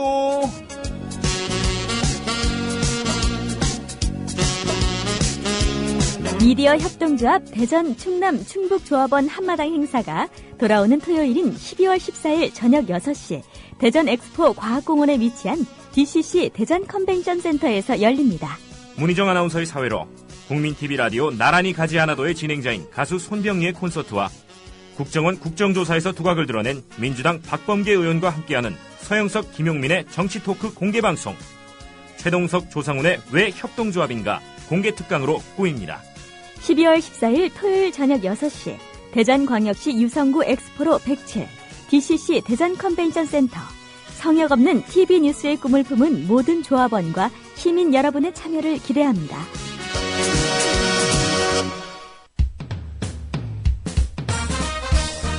공정한 시각, 따뜻한 관찰. YTN 해직 기자 노종면의 뉴스바. 이제는 초대석으로 함께합니다.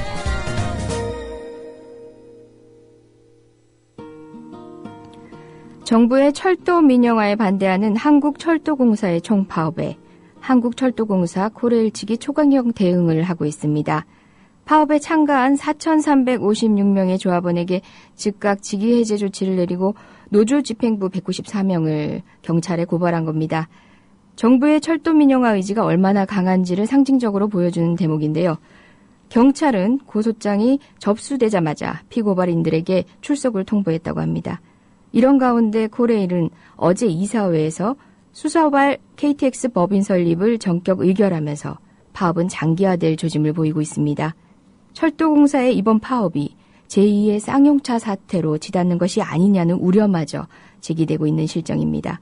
이번 파업을 이끌고 있는 김명환 철도노조 위원장을 오늘 뉴스바 초대석에서 전화로 연결합니다.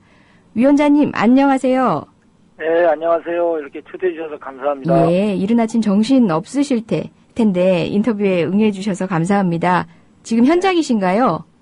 아닙니다. 저도 상황실에 같이 있고요. 예. 전체적인 파업 투쟁에 대한 상황들을 확인하고 있는 곳에서 간부님들하고 같이 있습니다. 예, 삭발도 하셨다고 들었습니다. 예, 그렇습니다. 예. 그 파업의 목적 무엇 때문이었나요? 그리고 규모, 그러니까 참가하시는 인원이 어느 정도인가요?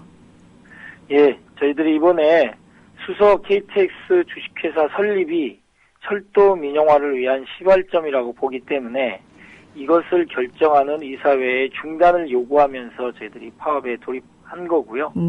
이것은 이명박 정부가 추진했던 민영화가 KTX 민영화가 국민적 반대에 부딪히면서 우회적으로 민영화를 추진하기 위한 꼼수에 불과하다라고 저희들은 판단하고 있습니다. 파업 규모는 저희들이 필수유지 연무 제도를 준수하고 있고요.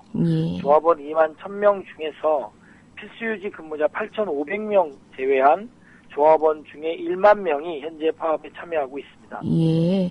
그럼 필수유지 인력은 현장에서 철도를 운행하고 있다는 말씀이시군요. 네, 그렇습니다. 예. 그럼 철도 운행률은 어느 정도 되는 건가요? 열차마다 필수유지 운행률이 좀 다르고요. 필수유지 운행률은 전체적으로 평균 60% 정도를 노사 간 합의해서 운영을 하고 있는데요. 정부와 사측이 저희들의 파업을 불법으로 일단 몰면서 대체 인력을 투입해서 KTX와 수도권 전동차는 평상시와 같은 100%를 유지하고 있다고 하고 있습니다. 나머지 열차는 대체로 필수유지 운행률과 비슷합니다. 예. 지금 그제 뉴스에서는 파업 참가 조합원 4,356명 직이 해제됐고 또 어제는 1,585명이 추가로 해제됐다고 해서 국민들이 염려를 하고 있습니다. 징계위에도 해부하겠다고 하고 사실상 준해고로 보아지기도 하는데요. 지금 어떤 상태입니까? 예, 어제 저녁에 1,585명 추가 직위했고요. 예. 현재까지는 5,941명입니다. 예. 아마 사측은 계속 파업대회에 참가하고 있는 우리 조합원들에게 직위해제 통보를 계속할 예정인 것 같고요. 더 늘어날 것으로 보입니다. 다만 이것은 현재 철도공사 측이 불법을 자행하고 있는 겁니다. 왜냐하면 파업 참여 중에 있는 조합원에게 직위해제 통보를 하는 게 부당하다는 대법원 판례가 이미 나와 있습니다. 그래서 공사 측도 이게 불법 부당한 행위라는 것을 압니다. 그럼에도 불구하고 파업 대오를 무력화시키기 위해서 이것을 남발하고 있고 사실상 조합원 개인에게 대단히 파업을 참가하지 말 것을 압박하는 그러한 수단으로 현재 사용하고 있습니다. 여기에 저희 조합원들 이런 압력이나 협박에 현재 굴하지 않고 완강하게 현재 파업 대회에 함께 하고 있습니다. 예. 그래도 명분상으로 내세우는 사유가 있을 텐데요. 직위해제 사유가 있을 텐데요.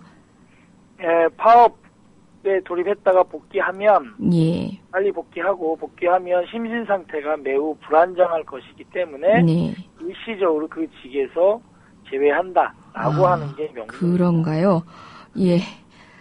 다소 실소를 유발하는 이유긴 합니다. 예. 그와 동시에 노조 집행부 194명을 업무방해 혐의로 경찰에 고발했다고 전해집니다. 예. 불법 파업이라는 걸 전제로 한 판단이 있었던 것 같은데요. 예, 그렇습니다. 지금 이것을 판단해야 될 주체는 국토교통부나 철도공사가 아닙니다. 노동부죠. 아직 노동부의 판단이 나오기도 전에 불법으로 규정을 해서 노동조합 지도부에 대해서 약 200명가량의 고소고발장을 접수하고 파업 대오에게는 직위해제라고 하는 것에서 파업 참가 조합원들을 개별적으로 협박하고 또 파업 지도부들을 고소고발을 일방적으로 내지는 이렇게 무턱대고 하고 나서 지도부의 발을 묶으려는 이러한 의도다 저희들은 이렇게 보고 있고요. 더군다나 2009년 파업에서도 보면 하루에 한 번씩 1차, 2차, 3차와 동시에 체포영장을 발부한 사실이 있는데요. 이것이 사회적 무리를 또 빚은 바가 있습니다. 그래서 저희들은 사실 이것 또한 결코 저희들의 지도부의 파업에 대한 의지를 흔들 수 있는 방법이 아니다. 불법적이다. 이렇게 저희들을 판단하고 있습니다. 예. 공사 입장은 결과적으로 불법 파업이다라고 보고 있는 건데요. 노조에서는 파업에 앞서서 사측하고 임금 협상도 벌였고 또 쟁의행위 찬반 투표도 거치는 등 형식적으로 절차적 정당성을 확보한 상태지요. 그렇습니다. 중앙노동위원회의 조정 절차까지 다 마쳤고요. 저희들의 이번에 2013년도에 노사간 단체 교섭에서 수서발 KTX 법인과 관련된 노동조합의 요구도 있었기 때문에 이것이 함께 중앙노동위원회 조정 사안으로 들어가 있고 그 절차 과정들을 다 마친 저희들은 절차와 과정, 수단 이런 것들을 모두 법적인 것을 지킨 준수한 정당한 파업이다 이렇게 판단하고 있습니다. 그 노동법 상으로는 근로 조건하고 관계없는 정부 정책에 대한 파업은 허용되지 않는다라고 보기 때문에 그 수서 KTX 자회사 설립과 관련된 거는 일흥 민영화와 관련된 거라고 보고 정부 정책에 대한 문제 제기를 하는 것이 아닌가. 그렇다면은 명백한 불법 파업이다. 이렇게 보는 것이 코레이 측 입장인 것 같아요. 어떻게 생각하십니까? 정부의 정책으로 인해서 수서 KTX 주식회사가 철도공사로부터 분할될 경우에 저희들은 서울역과 용산역을 이용하시는 승객이 대거 수서 KTX 주식회사로 빠져나가게 됩니다. 그러면 저희들이 주장하는 게 아니고요. 이번 국정감사에서 철도공사가 자료로 제출한 내용이 확인된 것은 약 3천억에서 4천억가량의 추가 매출의 감소가 일어나고요. 이것은 저희들 내부로 들어왔을 경우엔 사실상 엄청난 인력 구조조정 그리고 또한 각각 사업에 대한 외주화 이런 부분들이 수반되고 이러한 재정 악화로 인해서 현재 계획하고 있는 물류 자회사를 또 분할하는 것 그다음에 차량 정비 주식회사로 또 분할하는 것 이러한 철도 분할 민영화의 사실상의 신호탄이 되는 것이다 이렇게 판단하기 때문에 저희들의 근로조건 내지는 고용안정과 정말 긴밀하게 연관되어 있는 사안이라고 저희들 보고 있습니다. 결국 노동 전반에 대한 뭐 정부 정책이 늘 그렇긴 하지만 특히 이 사안과 관련해서 철도의 민영화는 근로조건과 무관할 수 없다. 간접적인 근로조건의 문제에 해당하기 때문에 파업은 정당하다. 이런 말씀이신 거죠? 맞습니다. 예. 또 다른 측면에서 업무방해 혐의로 조금 전에 이제 경찰에 고발된 사실을 말씀 주셨는데요. 그 업무방해라는 것과 관련해서도 뭐 논란의 여지가 많이 있는 것 같습니다. 그 정당한 파업일 경우는 업무방해가 아니고 특히 또 위법한 파업이라도 업무방해에 모두 해당하는 것으로 보고 있지 않는 게 저희 법원의 태도이긴 한데요. 지금 경찰에 고발됐고 또 이례적으로 경찰은 접수 당일에 피고발인들을 모두 소환 통보를 했다지요. 예. 속전속결의 느낌이 드는데요. 위원장님도 고발을 당하신 건가요? 네, 그렇습니다. 예. 그 당초에 10일까지 소환을 하라고 그러니까 들어오라고 통보를 한 것 같은데 소환에 응하셨습니까? 어떻습니까? 분위기는? 소환에 응하지 않았고요. 아마 파업이 장기화될 것에 대한 부담을 느끼고 조기에 아마 이 파업 지도부에 대한 뭐 압박이나 이런 걸 주기 위해서 이렇게 하는 거라고 생각하는데요. 출두할 수가 없죠. 왜냐하면 파업을 무력화시키려는 의도로 압박하는 거라는 게 확인됐는데 사실 출두할 수가 없는 거고 더군다나 경찰이 48시간 동안 저희들 지도부를 묶어놓고 조사를 하게 되고 또한 지도부를 구속할 경우에 사실상 지도부가 출두에 응하면 지도부가 파업을 중단하고 포기하는 것과 같은 의미입니다. 그 수서발 KTX 자회사 설립 문제 이것이 민영화의 단초라는 취지로 말씀을 주셨는데요. 저희 청취자 여러분께 그 자회사 설립이 왜 민영화에 연결될 수 있는지 간략히 설명을 주실 수 있겠습니까? 일단은 자회사 설립이라고 하는 말은 어울리지 않습니다. 왜냐하면 철도공사의 자회사라고 하는 요건에 해당되지 않습니다. 현재 수서 정확한 표현은 계열사 이런 표현을 하지만 수서 KTX 운영 주식회사입니다. 이번에 설립을 결정한 것은 거기에 철도공사가 지분을 참여하고 있는 거고요. 그래서 이 주식회사에 대한 경영권을 완벽하게 갖고 있다. 불가능합니다. 그래서 뭐냐면 주식회사 형태에서 사실상의 지분을 보유한 것 이상 이하도 아니다. 저희들은 이렇게 보고 있습니다.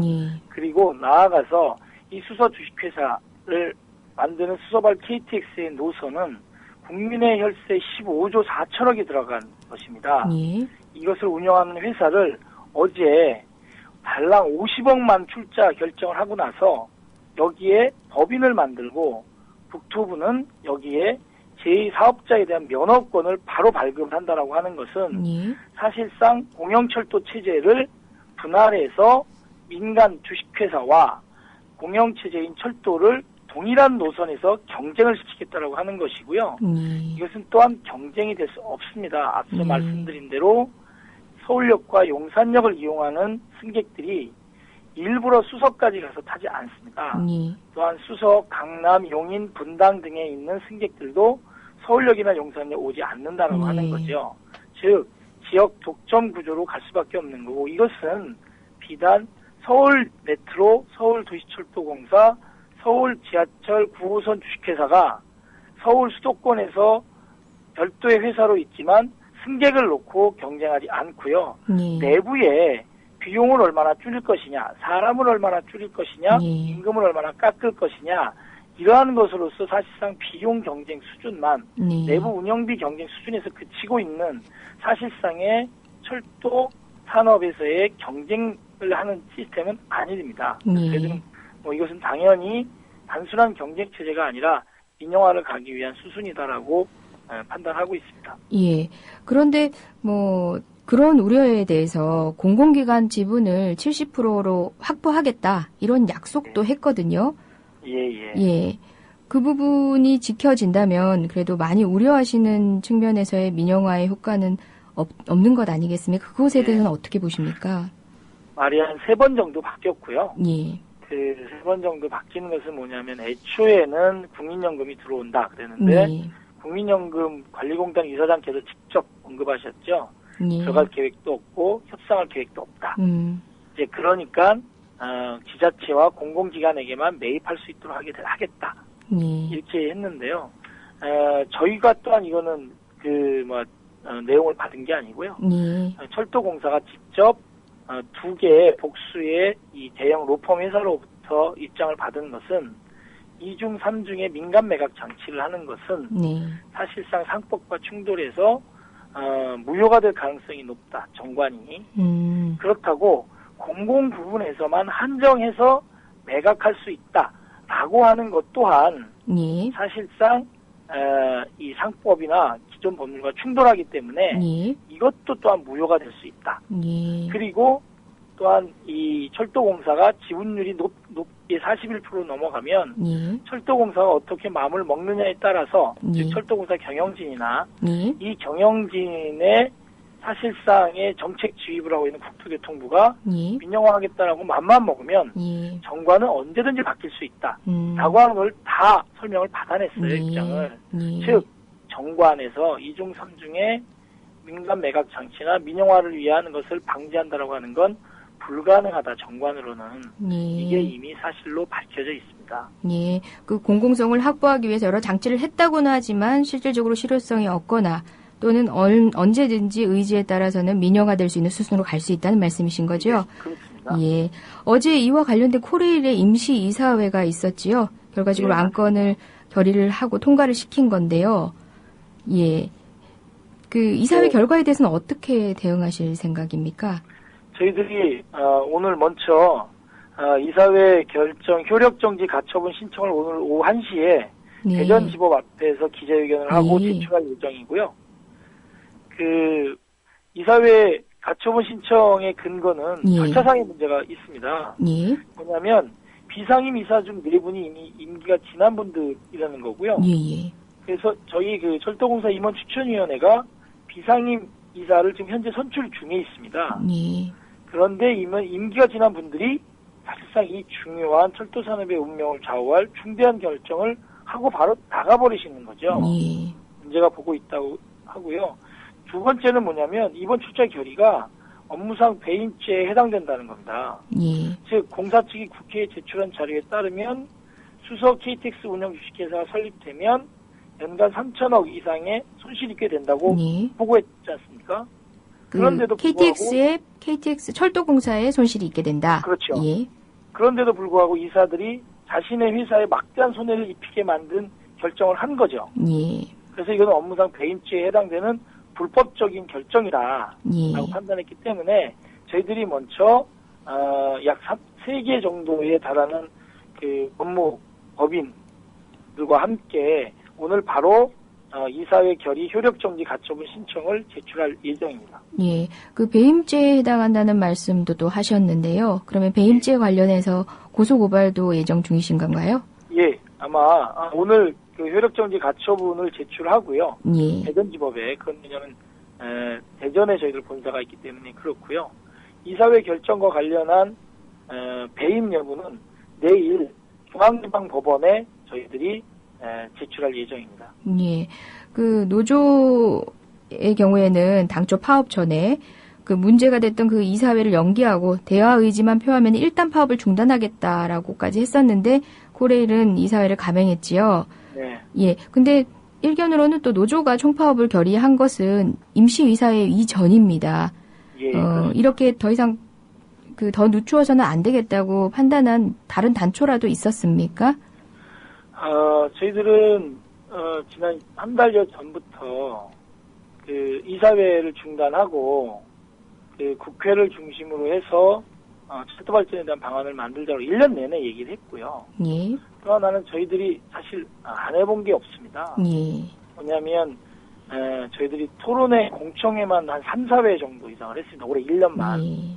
그리고 또한 저희들이 100만 명 정도, 100만 명이 넘는 그 시민들의 서명지도 받았어요. 예. 그거를 새누리당, 국민권익위원회, 그다음에 청와대까지 다 전달을 했는데 물론 청와대 전달을 때는 막혔고요. 그리고 또한 저희들이 외국 사례까지 외국에 있는 분들을 모셔다가 뭐 국제 심포지엄 이런 것도 했고요. 수십 차례 집회도 했고 농성도 했고 안 할 것 없이 다 해봤거든요. 그럼에도 불구하고 이사회 강행을 하겠다라고 했기 때문에 저희들이 그러면 이사회가 강행되면 그 의지가 계속 제3, 제4 확인되면 저희들은 이제는 마지막 결정인 파업밖에 할 수 없다.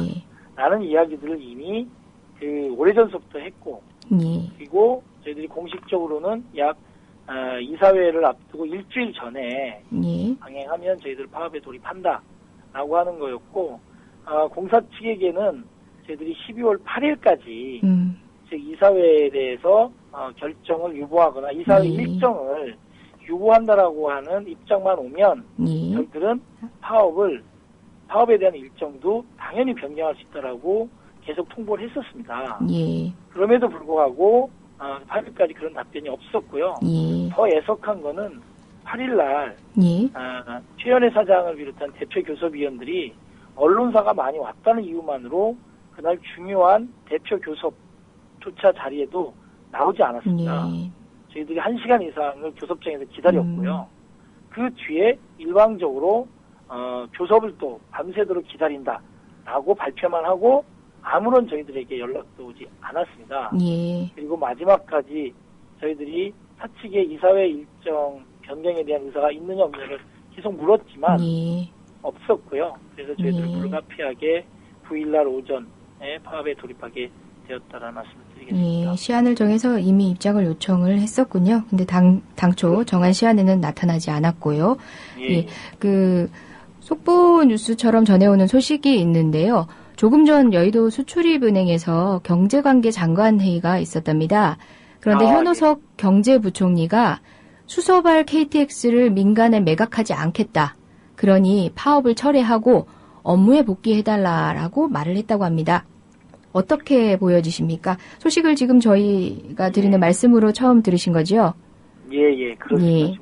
저희 민간에 매각하지 않겠다라고 하는 의지나 이런 부분들이 있는 거는 그렇다고 보지만 현호석 국정님께서 지난번에 또 하신 말씀 계세요. 공공기관의 파티는 끝났다. 이러면서 공기업의 강도 높은 구조조정 이런 거를 계속 그 말씀을 하셨는데요. 저희 전 세계적으로 어쨌든 이미 확인되고 공인된 게 있습니다. 뭐냐면 일본 철도가 민영화되지 않았습니까? 일본 철도 민영화의 시작은 87년 특별 법인을 만들므로부터 철도 민영화가 일본 철도 민영화가 시작됐다고 모두가 다 인정하고 있거든요. 근데 사실 그 지분에 대한 매각이나 국철이 갖고 있었던 지분에 대한 매각이나 이건 본격적으로 된 것은 한 10년 정도 지난 뒤입니다. 그러면서 지금 약 5년 안에 2005년도까지 해서 모두가 완벽하게 일본 철도가 민영화되고 그 민영화된 일본 철도가 홋카이도 철도 같은 경우에도 마찬가지로 지금 엄청난 문제점들을 10년도 채 안 돼서 발생하고 있거든요. 즉 일본 철도 민영화는 이렇게 특수법인 또는 주식회사를 만들기로 결정한서부터 민영화가 시작된 것도 다들 인정하고 있기 때문에 이번 정부가 박근혜 정부가 민간에 매각하지 않는다 아무리 주장해도 지금 갖고 있는 지분을 매각하거나 이런 것들은 4년 뒤에 매각하기 시작을 하면 아주 빠른 시간 안에 그 철도의 수소 KTX가 민영화될 뿐더러 그 시기에 철도공사의 재무 구조가 악화되거나 부실화될 경우 철도공사도 대단히 빠른 속도로 민영화될 개연성이 높고요. 그리고 이미 계획을 발표했습니다. 지난 6월에 물류 자회사 만들어서 민간에게 개방하겠다. 이건 민영화 아니겠습니까? 그리고 지역에 있는 8개 적자 노선부터 시작해서 민간 개방하겠다. 이건 민영화입니다. 그리고 화물 뿐만이 아니고 차량 정비 주식회사 만들겠다라고 이미 계획을 갖고 있는데 이것을 2017년까지 차곡차곡 하겠다라고 하는 것이 이미 민영화 계획을 발표한 거고요. 이것을 민영화가 아니다라고 주장해서는 안 된다. 저희들은 이렇게. 그러면은 지금 그 오늘 아침 발언에 대해서는 이 정도 발언으로는 그냥 명분에 불과하고 특정 반응으로 판단하기는 어렵다는 말씀이신 거죠? 의미 있는 발언이라고 저희들은 보고 있지 않습니다. 유의미하지 않다. 기왕에 이미 선 조치된 여러 가지 과정들을 보면 이 발언만으로 신뢰할 수 없다는 말씀이신 거죠? 만약에 약속 이행에 대한 보장이 적절한 조치하고 병행이 된다면 어떨까요? 이게 참 위해서는 추상적인 얘기긴 한데요. 결자 해지해야 된다고 보고 있습니다. 이사회 결정 충분히 처리할 수 있고요. 50억, 아니 14조, 저희들 정말 답답한 게 14조 5천억이 들어간 이 거대한 장치산업에 운영회사를 달랑 50억을 드린다라고 하는 게 말이 안 된다고 생각이 듭니다. 그리고 애초에 투자 그 기금은 3천억 이상이었거든요. 근데 그것을 50억만 달랑 내고서 모든 절차, 면허 절차까지 다 끝내버리려고 하는 거, 이거 중단해야 됩니다. 그래서 이사회 결정 철회해, 그리고 국토부가 면허를 이제 곧 발급하려고 할 텐데 그 절차를 중단하고 국회 차원에서 철도 발전에 대한 소위원회나 특별위원회를 만들면 저희들 당연히 참가할 의사 있고요. 그 사회적 대화 기구나 이러한 부분들에 대해서 논의하자라는 장이 있다라면 저희들 대안을 가지고 당연히 그러한 장에 참가할 것입니다. 또 그것을 하겠다라고 하는 구체적인 노동조합과의 교섭이나 대화의 장이 마련된다라고 하면 저희들의 이 파업도 당연히 거기에 맞춰서 저희들 응당한 조치를 취할 것이다. 이렇게 말씀드립니다. 어찌됐든 간에 이 KTX 회사가 설립되는 그 자체가 철회되지 않는다면 다른 방식의 조치라는 건 무용하다는 말씀이신 거죠? 예, 그렇습니다. 예, 알겠습니다. 어떻게 보면은 이번 파업 장기화된다고 보여지기도 하는데요. 어떨까요? 예, 저희들 초기에 이렇게 정말 무지막지한 이 노조에 대한 탄압, 우리 조합원들에 대한 탄압 이런 거 있지만 사실 이번이 대단히 큰 분수령이라고 보고 있습니다. 우리 철도 산업을 지키는데 114년 공영체제였거든요. 이거는 그 독점 얘기하는데 그거는 정말 대단히 이상한 어느 표현이고요. 114년 공영체제를 지금 유지해온 철도가 이제는 주요 핵심 산업인 고속철도 노선에서 복수에 그것도 민영화를 예고하고 있는 주식회사와 경쟁하는 이런 시스템으로 넘어가서는 안 된다. 공멸이다. 라고 하는 판단이 있기 때문에 저희들은 정말 굳건하게 파업 대우를 유지하고 지도부도 흔들리지 않고 이 부분과 관련해서 바꿔낼 수 있도록 계속 투쟁을 해나갈 예정입니다. 예, 지금 철도 파업과 관련해서는 대부분의 언론들은 시민의 불편에 초점을 맞춰서 또 화물물류 수송에 지장이 있다는 측면을 내세워서 언론 보도가 되고 있습니다. 실제로 시민들은 불편함을 겪고 있기도 한데요. 불편함을 겪고 있는 시민들에게 어떤 부탁의 말씀 그리고 또 연대의 메시지를 보내주실 수 있겠습니까? 예, 시민 여러분, 국민 여러분 다소나마 열차 운행에 있어서 불편을 끼치게 돼서 죄송스럽다는 말씀 드리겠습니다. 먼저. 다만 이렇게 철도가 분할되고 할 경우에 요금이 올라가는 거는 불을 보듯 뻔하고요. 더군다나 안전에 대한 투자를 대단히 소홀히 하기 때문에 열차의 사고가 위험이 증대될 위험성이 무척 많습니다. 이것은 이미 외국 사례에서 다 나와 있습니다. 따라서 정말 철도 산업이 탈선하겠다라고 하는 그런 절박한 심정에서 철도 산업의 탈선을 막기 위해서라도 지금 잠시 열차를 좀 세우고 그리고 정말 제대로 갈 수 있게 이렇게 만드는 것이 이번 철도 노동자들의 파업이다라고 하는 걸 이해해 주셨으면 좋겠고요. 최대한 국민 불편을 최소화하기 위해서 저희들 노동조합원들 간에 또한 역할을 나눠서 필수이직 근무자까지도 배치하고 그렇게 지금 파업을 진행하고 있습니다. 이 부분들이 빨리 해결되기 위해선 국민 여러분들이 우리 정부에게 철도 파업을 해결하기 위해서라도 정부가 전향적인 조치를 취하고 또한 민영화를 막는 국민 여론에 귀를 기울이고 이해 당사자와 소통해 줄 것을 함께 요청해 주시고 요구해 주시면 더욱 감사하겠습니다. 정말 감히 국민 여러분들에게 국민의 발 철도를 지키자라고 하는 말씀을 함께 지키자라는 말씀을 드리면서 감히 지지를 부탁드리겠습니다. 고맙습니다. 예. 그저 노동자들의 코레일 근무 노동자들의 근로조건만이 아니라 이용 시민들의 안전과 그리고 국민들의 부담 증대 등 여러 가지 문제들을 함께 안고 있는 문제라서 많은 관심 부탁드리고 이용에는 그래도 최선의 노력을 해서 많은 불편 없도록 하겠다는 말씀이셨던 것 같습니다. 네, 오늘 말씀 여기까지 듣겠습니다. 감사했습니다. 예. 고맙습니다. 지금까지 김명한 철도 노조 위원장이었습니다.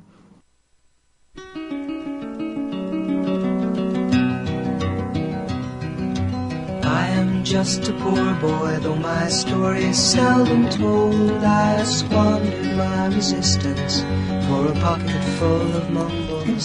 매주 수요일 언론 오보의 심각성을 구체적 사례와 함께 확인해보는 오보의 역사 시간입니다. 언론은 종종 사진이나 동영상을 입수해서 특종이라고 보도한 때가 있지요. 오보의 역사, 오늘은 사진과 동영상과 관련된 어처구니 없는 오보들을 소개해드리겠습니다. 기자협회부 장유성 기자님 나와 계십니다. 어서 오세요. 안녕하십니까. 예, 눈 오는 도로길 교통정체가 심각했을 것 같은데요. 오시느라 고생 많으셨습니다. 예, 본래 주인이 아닌 제가 앉아 있습니다. 먼저 동영상 관련된 사례부터 소개해 주시겠다고요? 예, MBC 뉴스데스크는 2005년 8월 15일에 그 광복 60주년을 맞이해서 일본군 731 부대의 생체 실험 동영상을 입수했다고 단독 보도했었습니다. 네. 이 영상은 살아있는 사람을 상대로 해서 동상 실험을 하거나 패스트균을 주사하는 장면도 담겨 있었고요. 그리고 장기를 적출하는 등 아주 좀 엽기적인 생체 실험 장면도 담겨 있었습니다. 네. 그래서 당시 시청자들에게 충격과 분노와 함께 사실 좀 혐오감도 안겨줬는데요. 하지만 이 영상은 중국 영화 흑태양 731이라는 영화의 영상이었던 것으로 밝혀졌습니다. 국내에도 마루타라는 이름으로 상영됐던 영화인데요. 이 보도를 본 시청자들이 혹시 영화 장면이 아니냐면서 항의하면서 드러났던 일인데요. 이 영상은 일본군 만행에 관심을 갖고 취재해오던 지역 MBC 기자가 러시아에서 입수했던 것으로 전해졌습니다. 하지만 진위 여부를 확인하지 않고 그대로 방송해서 오보 사태를 빚은 것인데요. MBC는 오보를 인정하고 다음날 사과 방송을 내보냈습니다. 또 당시 MBC는 음악 프로그램에서 출연자가 알몸 노출 사건이 벌어져서 비난을 많이 받고 있던 때인데요. 연달아 이런 사건이 일어나서 상당히 좀 혼란에 빠졌던 그런 시기였습니다. 예, 뉴스에서 보도됐던 생체 실험 영상이 저도 기억에 있는데요. 네. 저는 이것이 오보였다는 기억은 또 없거든요. 저 같은 국민들이 또 이 오보를 접했던 분들은 또 있을 것도 같습니다. 모든 정보가 정정되는 건 아니니까요. 많은 분들이 기억하실 오보 사례로 또 나주 어린이 성폭행 관련된 오보가 있었지요. 네네. 지난해 역시 국민 쪽으로 아주 큰 충격을 줬던 나주 어린이 성폭행 사건 기억하실 겁니다. 조선일보는 지난해 9월 1일자 일면에 이 사건 범인의 사진을 단독으로 입수 보도해서 주목을 많이 끌었는데요. 하지만 이 사진은 이 사건 범인의 사진이 아니라 한 일반 시민의 사진이었던 것으로 이제 드러났습니다. 이 시민은 개그맨 지망생인 평범한 시민이었는데요. 자신의 사진이 보도된 것을 알고 조선일보에 직접 항의를 해서 정정을 얻어냈던 것입니다. 조선일보의 해명을 들어보면요. 당시에 조선일보는 범인의 호송 당시 사진이라든가 CCTV 사진 같은 것을 확보해서 이것을 토대로 이제 범인의 사진을 찾아 나섰다고 합니다. 그러다가 이제 미니홈피에서 범인의 것으로 보이는 사진을 하나 확인을 해서 이 범인을 수사했던 경찰관에게 확인을 거쳐서 보도했다는 것이 조선일보의 해명인데요. 다만 이제 본인에게는 확인을 못했기 때문에 결국 오보를 내게 냈다면서 다음날 일단 사과문을 게재했고요. 이후 책임을 물어서 그 책임선에 있는 사회부장과 그 사회부장을 경질하고 편집국장에게는 경고 조치를 내렸습니다. 예, 그 휴대 범죄로 알려진 성폭행 사건의 범죄인이었다라고 본인 사실이 노출됐다면은 굉장한 인권 침해가 있었던 건데요. 결국 사회부장이 경질이 됐었군요. 그때 경질됐던 사회부장이 그 최동욱 검찰총장 혼외 아들을 보도했던 조선일보 담당 부서장 동일인이라고도 맞습니다. 그 당시 사회부장은 경질 뒤에 선임 기자로 일하다가 현재는 편집국 내 한 부서장으로 재직하고 있는데요. 그 평소 폭력범죄 용의자는 언론의 얼굴을 공개해야 한다는 소신을 가진 걸로 이렇게 전해지고 있고요. 그리고 최동욱 전 검찰총장 혼외자식 의혹 보도도 총괄했던 것으로 언론계에는 알려져 있습니다. 그러니까 오랜 법조 출입 생활을 한 그 사건 전문 기자라고 합니다.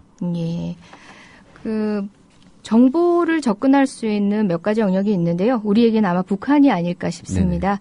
그래서 북한 관련한 오보 사례도 많을 것 같은데요. 어떤 게 있습니까? 예. 이번에는 경향신문의 김정일 전 북한 국방위원장 사진 관련 오보인데요. 경향은 2008년 10월 13일자 일면에 당시 건강이상설이 제기됐던 김정일 위원장의 조선중앙통신발 사진을 실으면서 의혹을 제기했습니다. 뭐냐면은 이 사진 파일의 등록 정보를 보니까 촬영 일자가 8월로 나와 있었다는 겁니다. 그러니까 즉 북한이 김정일의 건강 이상설 이전에 찍은 사진을 배포를 해서 마치 건재한 것처럼 보이게 한 거 아니냐 이런 의혹을 제기한 게 되겠는데요. 하지만 이거 역시 오보로 드러났습니다. 그러니까 우리나라의 조선중앙통신의 사진을 배포하는 곳은 연합뉴스인데요. 연합뉴스에서 확인해 본 결과 자체 전산 시스템에서 날짜 입력 프로그램이 잘못돼서 8월로 잘못 설정돼 있었던 겁니다. 연합뉴스는 이 보도가 나온 후에 경향신문에 이를 통보를 했고 경향신문 또 이를 인정해서 이튿날 사과문을 싣고 정정보도문을 냈습니다.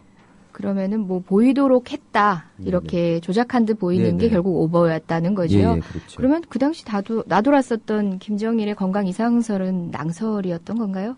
당시 그 김 위원장의 건강 이상설은 국내 언론에 파다하게 퍼져 있었는데요. 그 8월 말부터 공식 행사의 모습을 잘 드러내지 않았기 때문입니다. 또 북한의 정권 수립일인 9월 9일 구구절이라고 그러죠. 60주년 행사에 김정일이 나타나지 않으면서 이 의혹이 더 증폭이 됐는데요. 당시 국정원장도 국회 질의에서 건강 이상설이 있다는 것을 확인을 했습니다.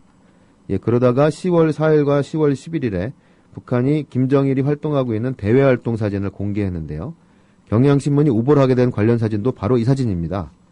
이 기간 동안에 김정일 위원장이 실제 건강이 어느 정도 이상했는지는 확인되지 않습니다만 이후에는 정상적으로 활동을 재개해서 건강 이상설은 잦아들었습니다. 지금 저희가 사진이나 동영상 오보에 대해서 살펴보고 있는데요. 그 사진이나 동영상으로 오보를 하기는 쉽지 않아 보이는데요. 그런데 이런 것들을 뭐 한 해 연달아서 했던 사례가 있다지요? 네네. 중앙일보는 2008년에 이례적으로 3번의 사진 오보를 내기도 했는데요. 첫 번째는 2월 14일자 일면에 중국의 폭설 피해 관련 사진입니다. 당시 중국에서는 20여 개 지역에 폭설이 내려서 큰 피해가 있었는데요. 이 사진은 폭설로 주차된 자동차들이 꽁꽁 얼어붙어 있어서 마치 얼음을 깎아서 만든 조각 같은 모양새를 취하고 있고요. 또 나무들도 가지에 수증기가 얼어붙어 있는 사진인데요. 오늘같이 눈 오는 날처럼 아주 보기만 해도 살이 애이는 그런 사진입니다. 그리고 사진 제목으로 꽁꽁언한 중국이라는 제목도 같이 달았는데요. 하지만 이 사진은 중국 폭설 피해 현장이 아니라 2005년 스위스 제네바 레마노에서 촬영된 것으로 밝혀졌습니다. 이 사진은 2006년에도 한 뉴스 사이트에 보도됐던 사진인데요. 이를 기억한 네티즌들이 오보 의혹을 제기한 뒤에 확인 결과 잘못된 사진인 게 드러난 겁니다. 그래서 중앙일보는 이튿날 일면에 정정보도와 사과문을 내는데요. 중국에서는 취재원이 이 사진을 제보했고 사진 조작 여부는 확인했지만 미처 다른 곳에서 찍은 사진일 줄은 몰랐다고 이렇게 해명을 했습니다. 그리고 두 번째는 같은 해 7월 미국산 쇠고기 관련 기사에 나온 사진 오보입니다. 이 당시는 광우병 파동 논란 끝에 수입이 시작된 미국산 쇠고기가 바로 전날부터 일반 음식점에서도 시판됐기 때문에 나온 기사인데요. 사진은 서울의 양재동의 한 고깃집에서 미국산 고기를 구워 먹고 있는 두 여성의 모습이었습니다. 근데 이 사진에 있는 사람들은 고깃집 손님이 아니라 중앙일보 취재 기자와 인턴 기자가 연출해서 찍은 사진인 것으로 이렇게 밝혀졌습니다. 그 해당 기자들은 사진 기자와 촬영을 위해서 그 양계점 고지깃집을 찾았지만 시간이 일러서 손님이 없자 사진을 찍지 못했는데요. 그래서 시험판 신문 마감 시간에 쫓겨가지고 그 연출 사진을 찍고 일단 전송한 것으로 알려졌습니다. 기자 둘이서 연출 사진을 찍었던 거군요. 그리고 이후에 그 손님들의 사진 찍어서 대체하기로 했지만 마땅한 손님들을 찾지 못했고 결국 기자가 그 무심코 데스크에게 그 보고를 하지 않고 이제 퇴근을 했고 데스크도 이걸 마치 챙기지 못해서 결국 이 연출 사진이 본판에도 나가게 된 것입니다. 예. 그리고 마지막으로는 그 7월 30일자 보도인데요. 그 중앙은 이때 3면에 검찰의 PD수첩 광우병 편 수사 기사를 내면서 한 사진을 같이 게재를 했습니다. 그러니까 미국의 동물보호단체인 휴메인 소사이어티가 그해 1월 공개한 동영상 한 장면이었는데요. 그 중앙일보는 이 동영상이 원래는 동물학대를 고발하는 내용이었지만 PD수첩이 광우병에 걸린 소 동영상인 것처럼 왜곡 보도했었다고 설명을 했는데요. 하지만 이 사진은 휴메인 소사이어티의 동영상이 아니라 우리나라 충북 청주의 한 농가에서 찍은 다리마비병에 걸린 소의 사진으로 밝혀졌습니다. 이 역시 독자들이 휴메인 소사이어티 동영상과 다르다고 문제 제기하면서 확인된 것인데요. 이런 연속적으로 사진 오보가 일자 중앙일보는 편집국장 대리제라든가 팩트 체커 제도 등을 도입하기도 했습니다. 예, 그 세 번째 사례에서 그 PD 수첩 관련된 사진 같은 경우는 PD 수첩에서 방송하지 않았던 사진을 중앙일보가 실은 건가요? 예, 그러니까 그 PD 수첩이 휴메인 소사이어티의 동영상을 광우병 편에 내보낸 것은 맞습니다. 예. 그러니까 많은 여러분들이 기억하실 텐데 당시 좀 충격적으로 받아졌던 예, 그랬죠. 그 소가 넘어지는 맥없이 넘어지는 그 광경인데요. 그리고 이 동영상이 광우병 관련 영상이 아니고 동물학대 고발 동영상이라는 의혹 제기가 있었던 것도 사실입니다. 예. 하지만 이런 의혹이 제기되자 그 PD수첩은 그 휴메인 소사이어티의 동영상은 그 동물학대를 고발하기 위한 목적도 있었지만 그 다우너소를 질병검사 없이 도축한 것에 대한 문제를 제기한 것이라고 해명을 했습니다. 그리고 또 광우병의 주요 증상이 다우너, 즉 소가 쓰러지는 증상을 말하는 것인데요. 당뇨병 의심 증상이 있는 소를 검사할 시 도축해서 식용으로 판매된 것을 문제 제기한 동영상이라고 설명을 했습니다. 예. 그 중앙일보는 사면석 사진 오보 이후에 뭐 여러 가지 제도를 도입하기도 했다는데요. 오보를 내지 않는데 얼마만큼 실효성이 있는지도 또 궁금합니다. 예. 지금까지 기자협회보 장우성 기자였습니다. 오늘 말씀 잘 들었습니다. 예, 감사합니다. 오늘 퀴즈는 보는 앞에서는 순종하는 체하고 속으로는 딴 마음을 먹는다는 뜻의 사자성어를 묻는 거였죠. 장성택 실각서를 보도하던 북한 방송에서 인용했던 표현입니다. 정답은 3번 양봉음이였습니다. 집과 가족을 떠났을 때 난 그저 아이에 불과했어요. 낯선 사람들 틈에 끼어 기차역에서 적막함 속에서 겁에 질려 있었어요. 분명히 말하건대 내게는 너무 외로운 시절이 있었어요. 난 거기서 위안을 구했어요. 투쟁은 외로운 거지요. 사천여 철도 노동자들에게 이 노래를 띄웁니다. 그러면서 오늘 뉴스바 여기서 마칩니다. 노종면 단장을 대신해서 오늘까지 진행한 저는 이재정 변호사였습니다. 내일은 하루 더 임시 진행자가 나서는데요. 조상훈 사무국장입니다. 저는 금요일 낮 이재정의 70.5에서 뵙겠습니다. 고맙습니다.